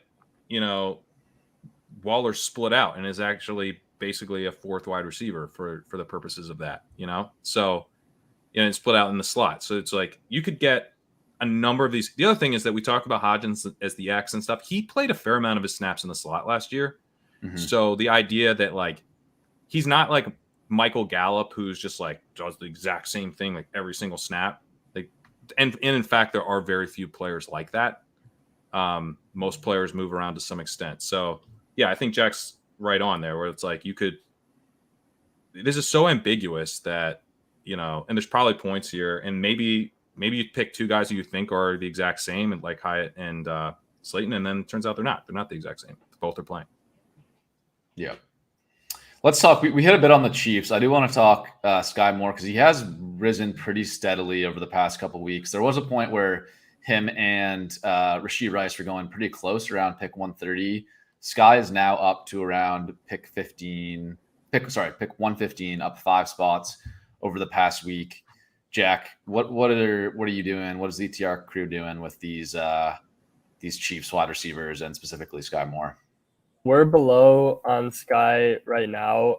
He was one of the hardest ones for us to project. So right now we have a pretty low base target share, but I think he is our single biggest difference in our base target share and what we're projecting his ceiling target share. And we bumped his odds of hitting that ceiling. But we're still behind. But I think he's like a tough guy to just like put a number on projections wise, because if it's kind of like binary, and they're like, if he gets that role, like he's gonna be a good bet, but the odds of him hitting that role are like pretty unknown. So I personally don't mind Skyy at ADP, but we're pretty behind on him right now, if that makes sense. Yeah, how are you guys handling Tony? Because he's just another massive uncertainty. Yeah, he's kind of similar. I personally don't like Tony, but I think, let me check where we are exactly. Yeah, we're slightly below ADP, but not as much below as we are on Skyy. We have him with the highest target share, obviously, of the Chiefs receivers, but probably a good amount below where we'd have him if this stuff about, the Chiefs love Tony. He's their wide receiver 1, and he's going to be healthy and all that. Playing for 10 snaps. We have him like we have him. He's on the field for the first snap and then plays 4 more snaps. Yeah, we have Tony significantly below in terms of base projection, where he would be, I think, if he goes out week 1 and he plays, a very high snap share. If he hits his ceiling projection, how high do you have that? Like, is he like a 1-2 turn type of value for you guys, or what? I don't think he'd get to the 1-2 turn. It would just kind of guesstimating based off his ceiling target share. It would probably be like 3rd round pick, I think. Sounds about right for the ceiling. Yeah, that does. Yeah, the thing is with if it was like, okay, it's either Skyy or it's Tony, and it's going to be one of those 2 guys, they're going to get a full route tree, then I'd be like, okay, they're both good bets. But it's just not that simple. Like, you got MVS lurking around. Like, they played Justin Watson more snaps than Skyy Moore and Tony last year. You got Richie James there. If you want to even go deeper, you have Justin Ross there. So I'm just like, I don't know. Can we narrow it even down to Moore versus Tony? I don't think we can. So that's why I'm just kind of well, yeah, because it's not really Moore versus Tony. I mean, Moore is the path upside as he is Juju, but not playing as bad as Juju played, especially at the end of the season. That's the upside case. You're just getting cheaper Juju, and cheaper Juju who stayed healthy. Like, Juju himself as Juju was almost a hit. So it's not the biggest swing for the fences pick, but in a range of the draft where it's tough to find wide receiver value, if you were to hit on a better version of the Juju play last year in the 10th round, you'd be very happy, I think. But Tony, it's his range of outcomes is it's like a slight arbitrage version of Tyreek, or it was sort of like Deontay Johnson plus more explosion, but with Patrick Mahomes is kind of his upside, versus he literally played 5 snaps in the Super Bowl, so he just might not play. Yeah, obviously they want him to play, but he could be kind of Mecole Hardman, but even more injury prone. So on one thing on Tony and on guys that are so ambiguous and confusing like this, I like going to a bit of the film analysis. And Matt Harmon, Reception Perception, recently broke down Tony and was not very favorable about his separation. I think sometimes guys, and the point that Matt makes sometimes is guys that have very flashy movements, in an individual route, they can make an absolute highlight reel of, someone breaks their ankle, they break someone's ankles and they sprint by him. And that's what Tony can do. But on a route by route basis. He's not a consistent like separator or route runner, which I thought was interesting. Obviously, he does get targeted on a huge share of his routes. That is very interesting because he gets his target per route run is off the charts. So you would think, and you watch him play, you would think I say Deontay Johnson a lot because it's like, to me, it accomplishes two things as like a comp, is that they both guys play on the outside more than people think. I think now people realize Deontay Johnson plays on the outside, but for a long time he was targeted at such a low ADOT. And Tony, similarly, it's like, oh, he must be a slot only type of guy. And both players can play on the outside, but they also draw a ton of targets. So yeah, Deontay does separate. Deontay does. Yeah, Open Score loves him. Matt Harmon always loves him. I think the thing with Tony's stats, it's always tricky, right? It's back to the 5 snaps in the Super Bowl joke. Like, yes, if you have 5 routes in a game and you get 2 targets on those routes, your numbers are going to flash. But what percentage of those are screens? What percentage of those are more like gimmicky targets that don't scale to a full route share? So I still think he has a huge wide range of outcomes. Like, and I think, even Matt Harmon would not dismiss his upside either. I think it exists, but it's like, it's a pretty huge projection for pick 71 overall by ADP. Yeah, that's why I was curious about how much the upside is, because I mean, it does feel high. Yeah. Jack, sorry, what were you gonna say there? I was just gonna say I agree that the upside like seems high, even though we've never seen it for an extended period of time. But for the reasons you mentioned, I'm not really drafting Tony, and the Chiefs are hyping him up, but there was also a ton of hype for Tony before the Super Bowl, and then we know what happened there. Right. So yeah. I mean, I think it's kind of interesting, and I think that the market is adjusted more so this year than last year, or at least there's less discussion about it. Is like Mahomes won MVP last year and none of his receivers were good. So I don't think there's like a need for like any of these guys to like smash ADP. Like obviously there's a path, but like, I mean, I don't think it's like one of these guys is going to hit. Like there's a chance like none of them. Especially if they do the rotational stuff they were doing last year. It was like Justin Watson running 40% routes of just wind sprints, like these random dudes coming in and just stealing like, a little bit of routes. It really adds up to like hurt everybody, right? Like maybe MVS. Justin Ross might make the team, which goes to your point here of rotating these guys. Like if Ross makes the team, he's not going to play a ton probably, but he's another Justin Watson type, or maybe splits with MVS. Yeah, exactly. So, which is back to my Chiefs wide receiver stance. I'm going to be heavily underweight all these guys in non-Mahomes teams and heavily overweight these guys in Mahomes teams, because I'm trying to bank the stack in the playoffs when one of these guys does go off, because I think on a weekly basis these guys can still certainly have spikes. You're taking Tony with Mahomes? I have to gag a little bit when I do it, but I am. You getting there? Okay. I have trouble getting there. Yeah, with Mahomes, man, I don't know. Why not? No, it's probably smarter to take him, and I'm doing the dumb thing. But I gag too hard, and yeah. You ought to pick someone else because you're throwing up. I gag for 8 hours straight. Okay, I got to be honest. Some of these ADP movements, I'm like, I don't even know what to talk about. Aiyuk is maybe the other interesting one where he's continuously moved up. Yeah.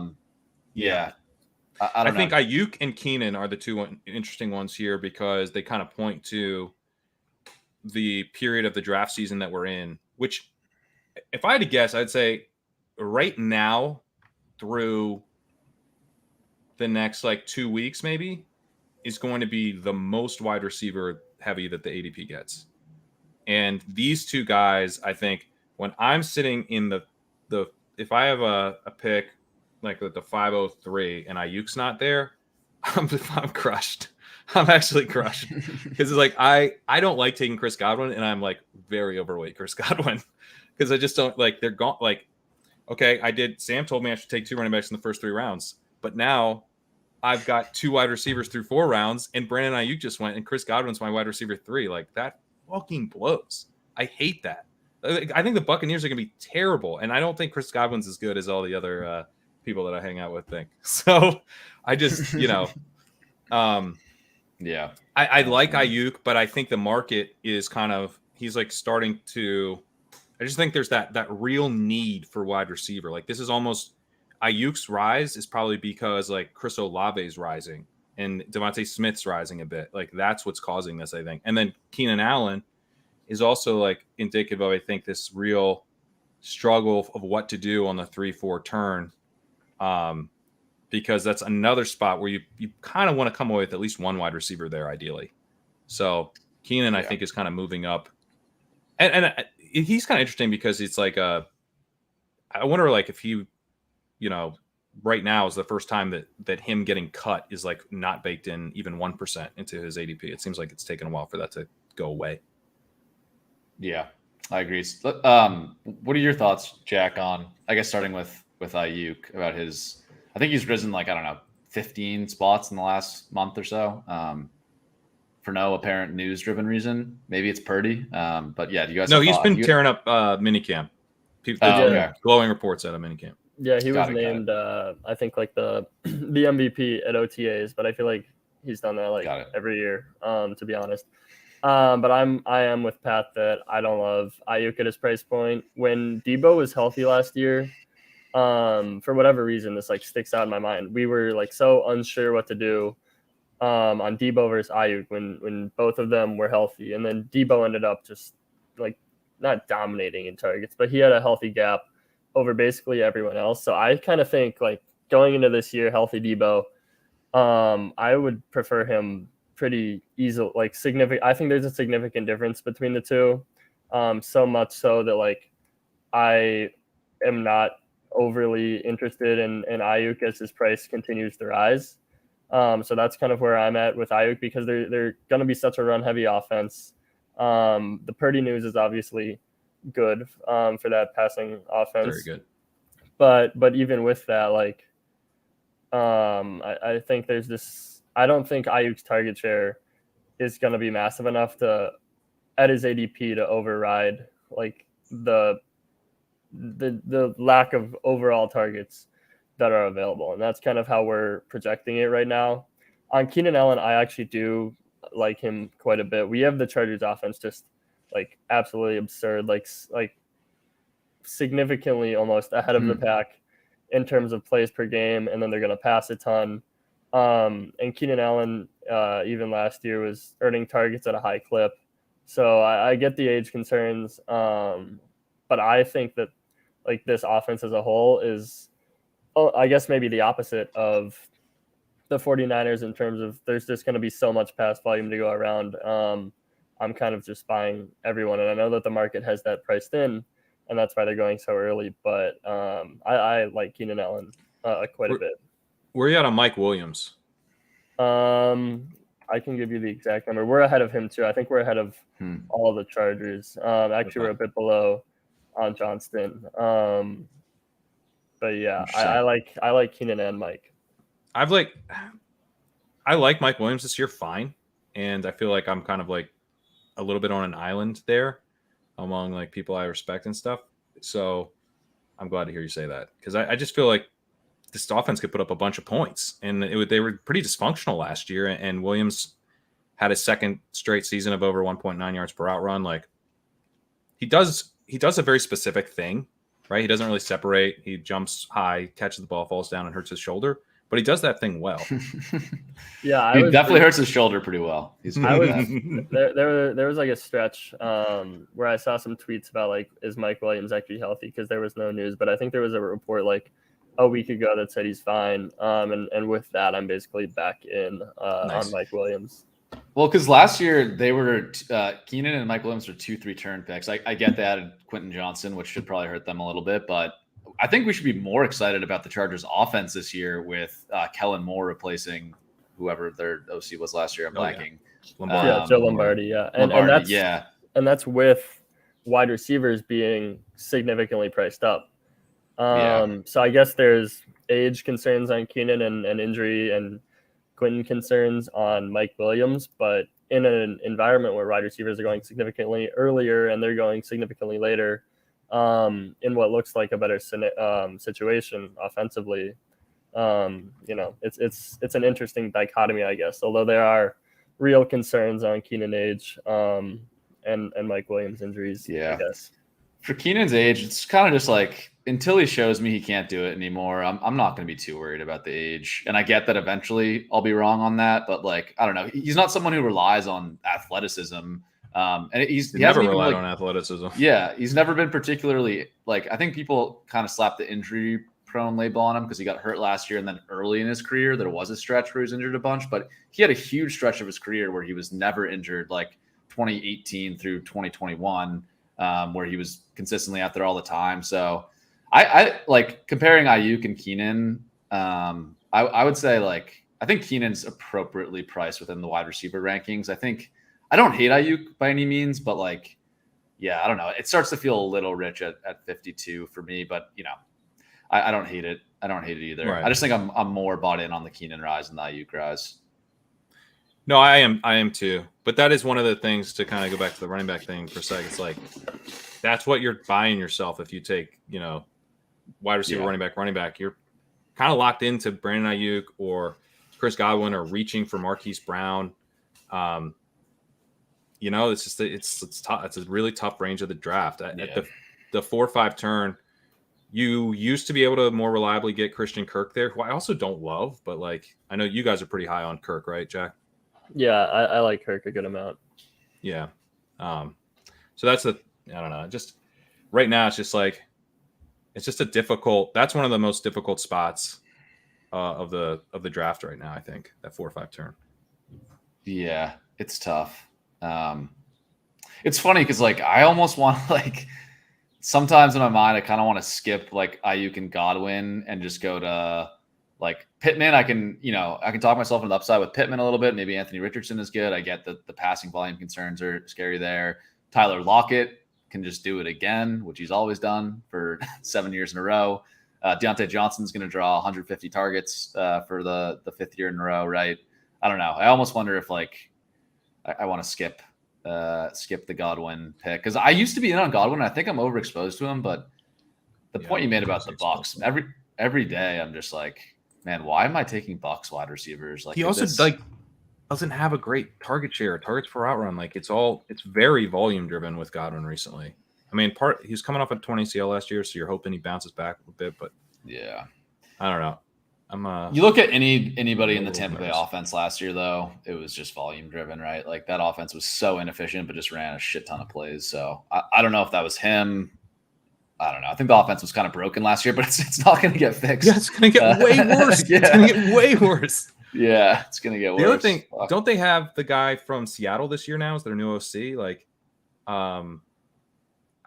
no one wants to talk about this because it seems insane because Rachaad White cannot run the ball. But like, could they just run the ball more?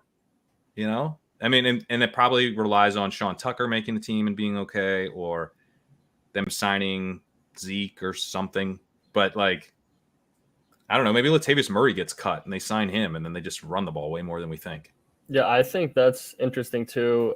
Not as much because of the OC, but because I think there's been like 2 consecutive seasons of the Bucs saying we want to run the ball more, and then they haven't. And maybe that's just like the Tom Brady factor. And now that they don't have, the GOAT calling the shots all the time, that they actually do try to establish it a little bit. The question, I guess, would be how much are they able to do that if they're as bad as we expect, and then they kind of get forced into throwing. But I do think they're going to try to run the ball more than they have in previous seasons. But we've seen, right, there were 3 teams last year who said, you cannot force me to throw the ball. Bears, the Falcons, and the Panthers in the back half. And they were all terrible, but the coaching staffs, 2 of the 3 of them kept their jobs. You know what I mean? I think that like self-preservation here for Todd Bowles, you're going for the 101 in the real life NFL draft, but you got to get it without getting fired.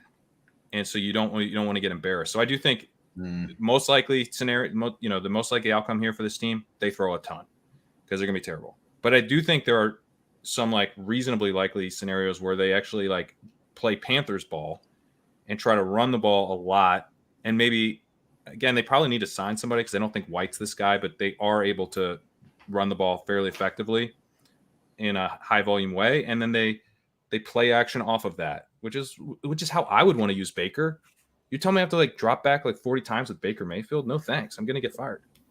Yeah, that they have to sign someone is interesting, and I kind of want to transition that to a Dalvin Cook conversation. The Bucs kind of make a lot of sense as a Dalvin Cook destination. Look, I don't know the cap situation for them, so maybe I'm wrong about that, but I guess a broader Dalvin Cook question, because he's a tough guy to price. I actually thought he would fall a lot more than this. I'm kind of shocked he's still hovering around pick 84. I like a lot of the other running backs in that range better. But Jack, how do you guys even treat like free agents?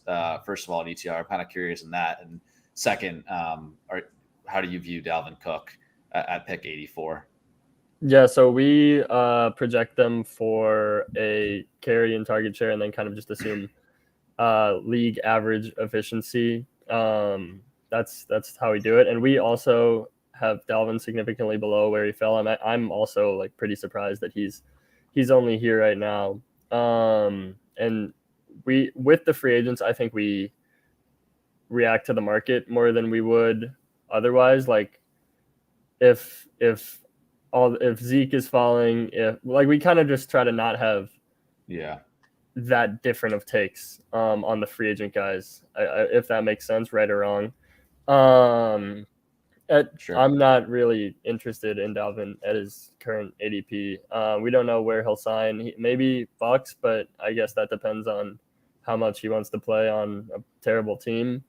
Dolphins would be, I guess, a fun spot, but it feels like every day he doesn't sign with the Dolphins, and maybe makes it more unlikely he signed with the Dolphins, because they were rumored immediately. And then if that was such a match, then I guess why are we still waiting? Mm-hmm. If that makes sense. But the Dolphins won. Yeah, the Dolphins won quickly. I just don't think. I think the Dolphins' likelihood is so low. Like they shelled out like 2.5 guaranteed each to Mostert and Wilson, 2.5 per player. They took A-Chain in the early third or mid third round. Like it doesn't, unless Cook is willing to pay for pennies, it just doesn't make any sense to me that Miami would be willing to pay him what he wants, like $8 million or whatever, right? Like it seems like a pretty big overspend at running back. So sorry to cut you off, Jack, but I think the Miami thing is like unlikely, which is maybe against the market. Yeah, no, that's fair. I mean, if you don't, I guess I'm curious, if you don't think it's the Dolphins or I mean, you didn't mention the Broncos, but maybe the Broncos too. Like, do you think he's gonna sign for like a Bucs type team where he's in line for a bunch of work, but they don't really have a hope of competing? I guess it's kind of guesswork at that point. Yeah, I don't know. Yeah, I kind of do think if he's prioritizing money, then, and this is way down narrative street, but that narrative that Pat just gave of the Bucs coaching staff not wanting to be embarrassed and at least lose and be close in games. I think they can sell themselves on like a star of years past and Dalvin Cook, and maybe even sell the fan base on selling some jerseys. I don't know who else in Tampa's selling a bunch of jerseys with Baker Mayfield and Kyle Trask at quarterback. So that could be one where like it doesn't make any sense really from like a real life fit, like adding a running back when you're a terrible team. But I could see that one. And then I think the other ones are just, like you mentioned, Broncos, Jets, these teams that have early season injury concerns at running back. I think Dalvin maybe is holding out hope that one of those teams gets desperate if the running back's recovery doesn't go to plan. But yeah, besides that, that's the thing. That's why I think his ADP should be much lower. Like I don't see a ton of upside scenario. Like what is the upside scenario where you feel good about Dalvin Cook at pick like 60, say? Because I think you need to have some upside scenario where it's worth the risk of taking a pick 84. And I just don't really see that. I guess it's Miami, but I don't know. I don't think that's very likely. Pat, do you see any upside, or Jack, if you have anything? Oh, sorry. I was just going to say, we maybe have toggled it a little bit, but our Dalvin projection right now is almost where it was like from our gut reaction when he first got cut, and we have him like 120th overall, which I think is a lot more fair.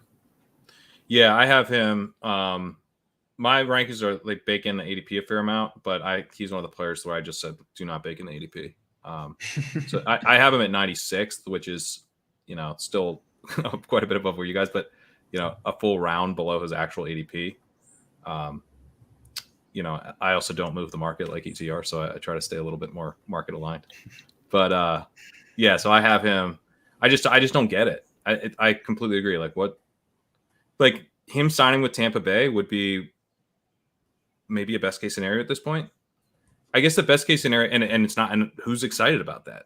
I wouldn't be all that excited about it. But I guess the only way I could really see his ADP moving up is if Mixon doesn't take a pay cut, they cut him and they bring in Dalvin. That's your path to upside. Because at that point, that's a good one. You're drafting him pretty high. That's like maybe, I don't think you would go this high, but yeah, if Mixon's off the team, Cook's there, and it's just Cook and Travion Williams and Chase Brown, then I think that's like suddenly I don't know, a third, fourth round pick in years past, something like that. So that is a pretty good upside. I think he would. Case. Man, it'd be really tough actually, because like I would still want to take Gibbs over him, but I don't know that he would go behind Gibbs. He might go ahead of Travis Etienne.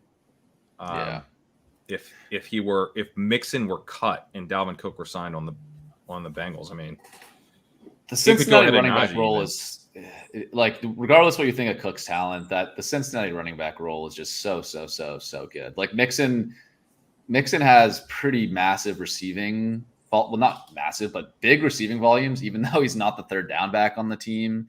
Like it's just an offense that plays with pace. They're going to throw a lot. They throw their running backs. He had 60 receptions last year, Joe Mixon. We're complaining the whole year about how he doesn't play on third downs, like 60 receptions. And he was displaced for some games, right? Like P. Ryan had a role. And then, it's just very valuable. Yeah. I'm pretty heavy overweight Leonard Fournette right now because I think he's sort of the no-brainer guy to bring in if they cut Mixon. Because I think Lenny would sign for like $1 million. And be like, let's win a ring, baby. So, I don't know. That's the one I'm dreaming on. But anyone who signs there, if Mixon gets cut and they sign someone else, it's hard not to get a little excited.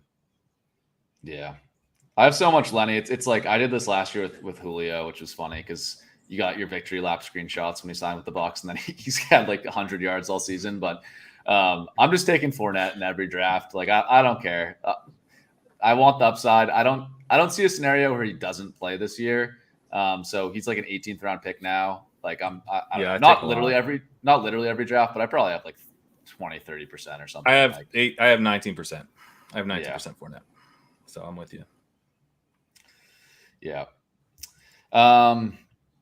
Last one here. We haven't talked about Trey Lance in maybe like 2 full episodes. So he pops back up here on the fallers chart. I'm curious, Jack, how you're viewing San Francisco quarterback situation, the level. I think the market is like more and more certain each day that Purdy is the guy. Hence, I'm reaching for Purdy. Why Lance is free now. Move up a lot. Yeah. What are your thoughts, Jack? Yeah, I don't think it's like that much of a like. I'm very confident that it's Purdy, and they've pretty much said as much. And every report in terms of his injury has been optimistic. So I think there's a real chance Purdy starts week 1 and Trey Lance is just irrelevant the whole year, to be honest. So that's I'm sort of surprised he's being drafted still. I agree with that. We've been low on Lance the whole time. And his ADP's fallen and we're still like way below. I feel is the out for him like a trade? Like I don't really see the path, to be honest. No, if you want to draft a quarterback who's not going to play this year, just take Tom Brady, Devontae Adams stack. They're a lot more fun. Yeah, a lot more upside. That is actually more fun. You might as well. Yeah. It's at least kind of a funny screenshot. You take Trey Lance, it's just kind of like sad. Like, what are you doing, man? Give it up. No, but I don't see the trade. At some point, I did I think in the Superflex pre-draft stuff. I was like, okay, maybe there's some Lance trade scenarios, like maybe the Titans, maybe the Texans. The Texans were rumored to be taking defensive players only in the first round. I was like, maybe there's some weird trade stuff with Trey Lance where he has an out. Now I'm just like, I don't know, like it's kind of a big contract too. A number 3 overall pick, makes a decent amount of money. Like who's trading for that? Also, I mean, Purdy did tear a ligament in his elbow that, generally we thought he was going to be out for like 18 months. He's a 7th round pick who's only shown like half a season of pretty impressive, but short-lived excellence. You have Super Bowl ambitions here. Why wouldn't you keep Trey Lance? Like, why? The logical thing for the 49ers is to roll into the season with 3 cheap quarterbacks and just be like, we're gonna get production out of the position and we're gonna win the Super Bowl. I think it would be a little bit like, it probably undermines their goals to trade Trey Lance this year. I think he's easier to move off of next year. And then you have so much more information about who Purdy is after the year. So I think the thing with Lance is that like he could even hit, but I don't know that like if you get a couple really strong weeks late in the season from Lance, you could definitely make the case that that's worth an 18th round pick, but they have to be late. They have to be in the playoffs. And you have to get there without him, which is difficult because 3 quarterback builds are generally not as good at advancing as 2 quarterback builds. And like if you have a Josh Allen team, are you really how much you even need the Trey Lance upside? You know what I mean? Like you just kind of it's hard to even know like how he would help you without Purdy re-aggravating his elbow early in the season and Lance starts all year and then he's a smash. But you have I'm very vocally out on Sam Howell for the most part, but I took Howell last night because I took him at the 18-12 and Howell has a chance to start all year. I don't think he will, but I was reading something about Ron Rivera. Ron Rivera I think is pretty in on Howell. So if Ron Rivera doesn't get fired, they probably start Howell all year. Is my thinking right now. I do think he's going to get fired, so I don't love that bet. But 18-12, Ryan Tannehill has a legitimate chance to start all season. Doesn't have the same upside profile as Lance, but you can get him in the 18th round. Jimmy Garoppolo, what if his foot's fine? Doesn't have the same upside profile at all, but easily stackable. You can get him at the 18-12. So I don't know. I mean, if Lance starts all year, comparing him to saying you could have gotten Jimmy Garoppolo is going to look super fucking stupid because he's a rushing quarterback. But the odds of that actually materializes feel so low right now.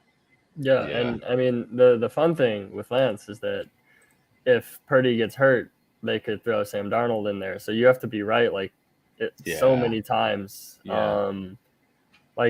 So many things have to happen, I think, for Trey Lance to be relevant, and obviously the price is low, but I don't think it's it's almost like you're crafting a very specific scenario, which I think you could do about every player in the top 300. Right. So it's not that. Yeah.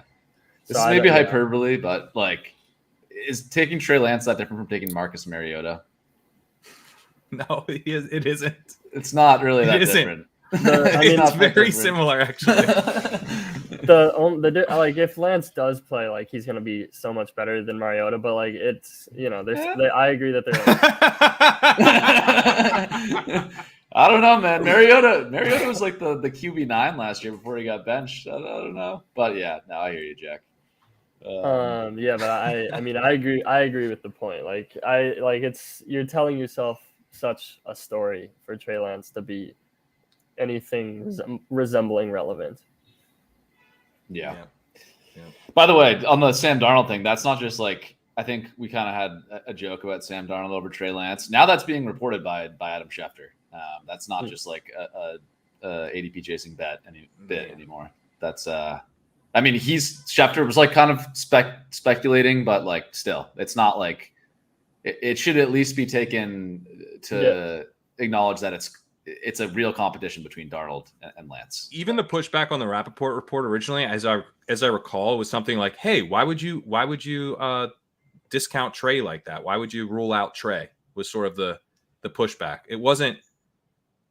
That's insane. Darnold's the quarterback 3. Trey is the locked-in quarterback 2. It was, hey, why would you just assume that it's Darnold? But that's, to me, I'm like, well, it could still be Darnold though. They just want to see how it plays out. So yeah, we're projecting Purdy to miss around a game, which I mean, there's a chance he doesn't miss chance he doesn't miss any time, chance he misses like 2 games, 3 games. So we're just kind of like guessing almost a game, and we have the backup split 50-50 between Darnold and Lance. So I think like Darnold is very live to be the QB2.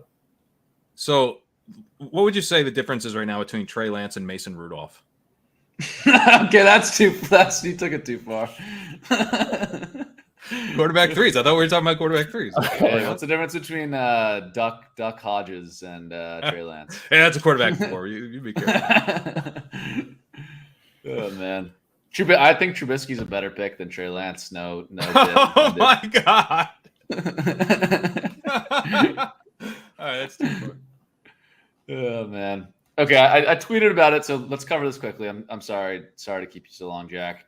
Tyreek Hill. I thought this would be more of a ADP movement with the news of him like slapping somebody on the boat or whatever the hell that weird report was. But so this has just been a thing for me. When I'm on the clock at pick 4 or 5 this weekend, I'm just taking like CMC and Cup over Tyreek every time now because I'm like, isn't his ADP going to move down, or like, isn't there some 2-game suspension risk or something there? I'm curious if you guys are baking any like sort of off the field risk for Tyreek with this report.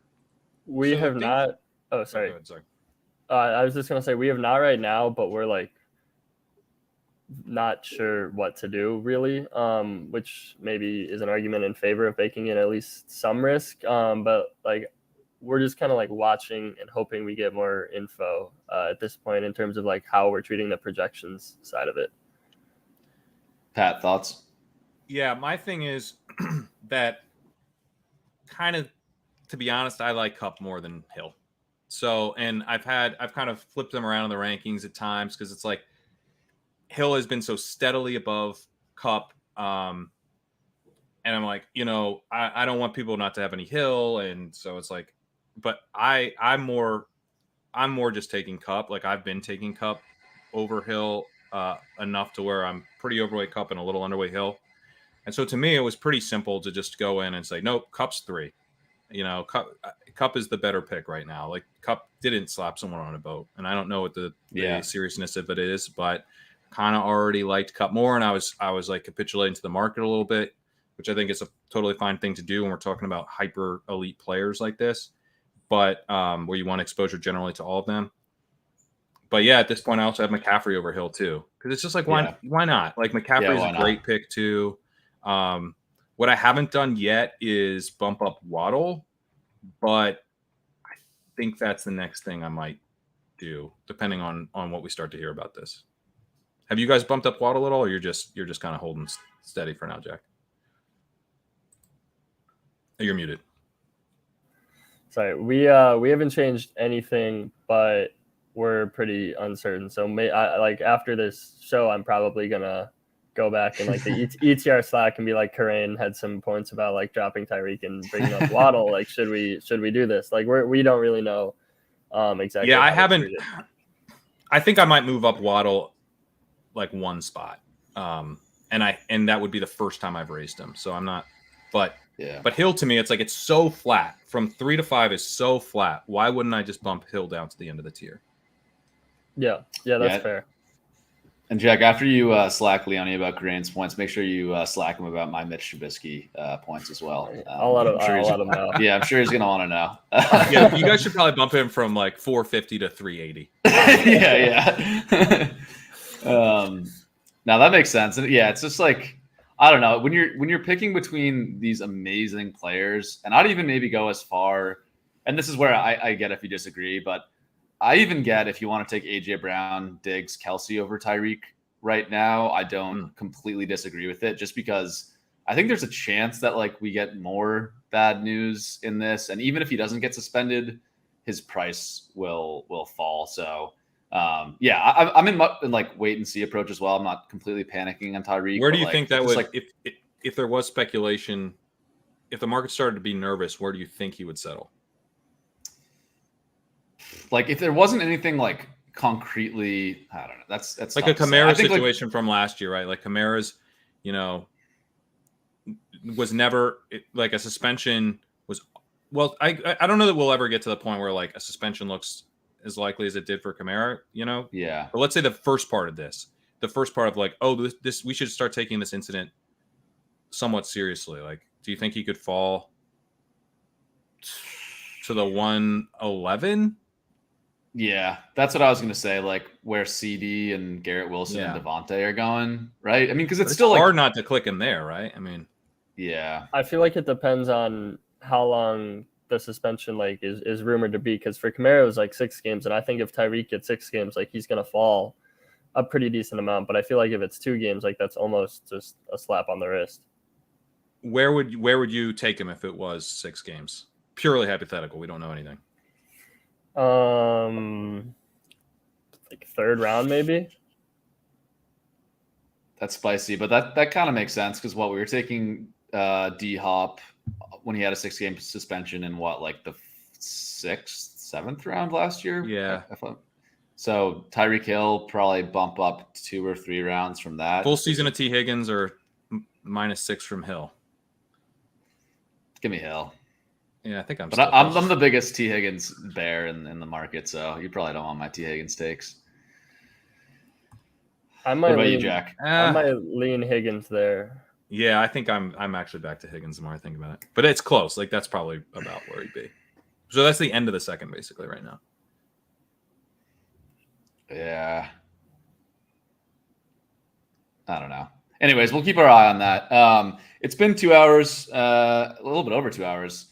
Let's get into our favorite ADP values. Jack, we do this on every show. We have been kind of playing a game where we're trying not just like the best picks, but the players we think are going to rise the most by August, like by a percentage of ADP. So like if you picked Devontae Adams and he soared to pick 6, that would be like a huge rise. Or you could pick someone late who you think is going to soar a bunch as well. So do you have anybody that you think is going to be a great closing line value if you're taking them today on June 26th? Yeah, I think Watson is a pretty good value at quarterback right now with how much quarterback ADP is up this year, and rightfully so, as the elite guys just smash everyone else. But Watson has, and it's been 2 years, but he's had years that are not completely to the level of like a Hurts, Josh Allen, but like definitely in that top 3 or 4 quarterback range. And you can get him right now at QB9. And obviously there's a wide range of outcomes coming off missing 2 years and not playing all that well at the end of last year. But I mean, that level of upside, I think, is completely unmatched by pretty much everyone else. And I think they're going to throw a little bit more this year too, now that they have an elite quarterback or someone that they hope is elite, at least, given what they gave up for him and what they paid him. And now that it's looks like it's probably just Chubb at this point, because they have Jerome Ford, but I don't think he's going to be as Kareem Hunt level involvement. So they don't have the same running back duo, and they have a significant upgrade at quarterback. Like I think they're going to throw more this year. So I think Watson is probably my single favorite bet on the board right now. Nice. That's a good case. I like it. Pat, have we done Purdy yet? I'm assuming we have. Let me check my list. I feel like someone did, and I just didn't write it down. But I don't have it written down. Okay. Then I guess I'll do Purdy if you don't have it written down. You can do it. All right. I'm doing Purdy. He's still at like pick 180. I've taken him. I've done the stacks, and then I take him at the back half of the board. I'll reach like a full 24 picks ahead of ADP because I'm like, I did the stack. And I've been on record saying I don't really think you should be reaching for quarterbacks complete stacks, but I do feel a little bit differently about it when if you've done like a triple stack, and in this case it might be like 2 of the receivers plus Elijah Mitchell, calling that a triple stack, and then maybe like a Dotson or whatever, or whoever you have coming back, McLaurin. There's no one else, right? It's like you're now to the point where quarterback's really drying up. So when in those late rounds, sometimes I'll just reach and complete it. Plus, I think that's where he's going to move up to. I think he's going to move up to a full 24 picks and settle at the same turn, but one spot above, because it just kind of makes too much sense with where Debo's going. And you can just kind of easily build around him there. Aiyuk used to fall a little bit to that side of the board, but he doesn't. But Kittle's right there too, so you can easily go Debo, Kittle, and lock up Purdy at that turn. I like that. And we didn't have time to show it this week, but the San Francisco stack, the double stack price always shows up. It's actually one of the cheaper ones just because Purdy's so cheap and all the pass catchers are pretty expensive. So I like that of being able to bring along a late round quarterback with some of the skill players you take early with Purdy. And I'm talking about the 13-14 turn for the record. Okay. Yeah. To add quickly, I guess I focused on why I like Watson as opposed to maybe the CLV argument, but I think, when training camp rolls around and everyone looks fantastic, if we get those positive camp reports on Watson and people start thinking like, what if Deshaun Watson is back to the guy he was 3 years ago? I think you could really see the ADP start to rise because the last year is rightful, and this is, a rightful reason, but that's why he's going as late as he is. So if we get those positive camp reports that Deshaun Watson looks like the Watson he was in 2019, 2020, and then people start connecting the dots, like in 2019, 2020, like his performance would have been the QB3 last year or QB4 or whatever. And then you could really see him start to rise there. Sometimes the biggest hits look really obvious in retrospect, and Watson, I think, will look extremely obvious in retrospect if he hits. In an environment where we're chasing up huge quarterback seasons from last year into the early third round, into the second round to start BBM, if you can get Deshaun Watson in the 7th round, even the 6th round, and he's Deshaun Watson again, I mean, it's just such a it's the perfect ADP environment to hit on a Deshaun Watson returning to form, and then it's also like it would even be a good price last year, if he were to hit. So but the hit will be outsized because of how expensive the other quarterbacks are this year. Yeah. It's funny you mentioned that because I've had that thought too, Pat, of just like how obvious it'll look, but I almost feel like it's going to look obvious either way. Like if he sucks, it's going to be like, oh, the guy who was out of the league for 2 years and sucked last year, sucked again. Like what a shocker. But I agree with you. If he looks good, it's like such, yeah. I don't like I'm just saying that people are going to do the retrospective analysis. Yeah, they are either way. But I agree with you. It's a very clean case. Like you also look at some of his games last year where he, sucked, and there were these crazy weather games where, like, I don't know, Jakobi Brissett's not doing better than Deshaun Watson in those games, I don't think. So, anyways, he's someone I think I'm like in my head, I'm overweight Watson, but I'm actually not. And so I'm glad you mentioned him, Jack. I need to fix that. So mine for this week, don't think he's been done, is pretty simple. Jakobi Meyers, pick 120 right now. I think he's like by far of the wide receivers in that range. Like he's got two good things going for him out of the wide receivers in that range. As a reminder, he's going around guys like Darnell Mooney, Romeo Doubs, Zay Jones, Skyy Moore, Odell Beckham. Out of all those guys, I think Meyers is just more talented wide receiver than any of those players. And B, I think he's more likely to have like a 90% route rate playing in 2 wide receiver sets than all those players. I think in our heads, we think of Meyers as this like slot only player, but he actually played on the outside quite a bit last year in New England. Las Vegas paid him a ton of money. I don't think they're putting Hunter Renfrow on the outside instead of him. I think he's Renfrow, which would be one way that you really win on this. Yeah, exactly. That's another one. I just think he's too talented of a wide receiver to be going at pick 120. I generally see his range as sort of a wide receiver dead zone range, but I really do like Meyers there at pick 120. Obviously, he doesn't have the upside of becoming a huge alpha target earner with Devontae Adams there, but I think a lot of this Las Vegas FUD is kind of based on this Jimmy Garoppolo report, which I think is not really news, and it was made out to be big news because of this clause in his contract. I'm kind of fading all of that noise. I just think I want a good wide receiver who's going to play in 2 wide receiver sets on a passing offense that should be competent, in my opinion. So I like Meyers quite a bit and think, if some of the Jimmy Garoppolo fears go away, if Renfrow gets traded, etc., he could be a pretty big riser and go up to, the Cortland Sutton, Michael Thomas range. I think that's in his range of outcomes from a closing line value perspective. I think that's probably where he should be. Yeah. I like him. To me, it's like, why would you ever take Juju when you can get Jakobi Meyers? Yeah. Yeah, that's fair. All right, everybody. Thanks for joining us today. Really appreciate everybody in the chat. We saw all those messages. Just had to pick Jack's brain today, so sorry for not getting to all the questions, but really appreciate everyone coming out and joining us today. That was a fun discussion. Jack, anything you want to tease that's in the works to establish a run over the next couple weeks? Nothing specific, but we'll have a lot of best ball content over the next couple months, some betting related content if that's your thing too. So just a lot of stuff that I'm pretty excited about. But yeah, thank you guys for having me on. This was fun. Yeah, of course. Pat, what about you? What's going on at Legendary Upside?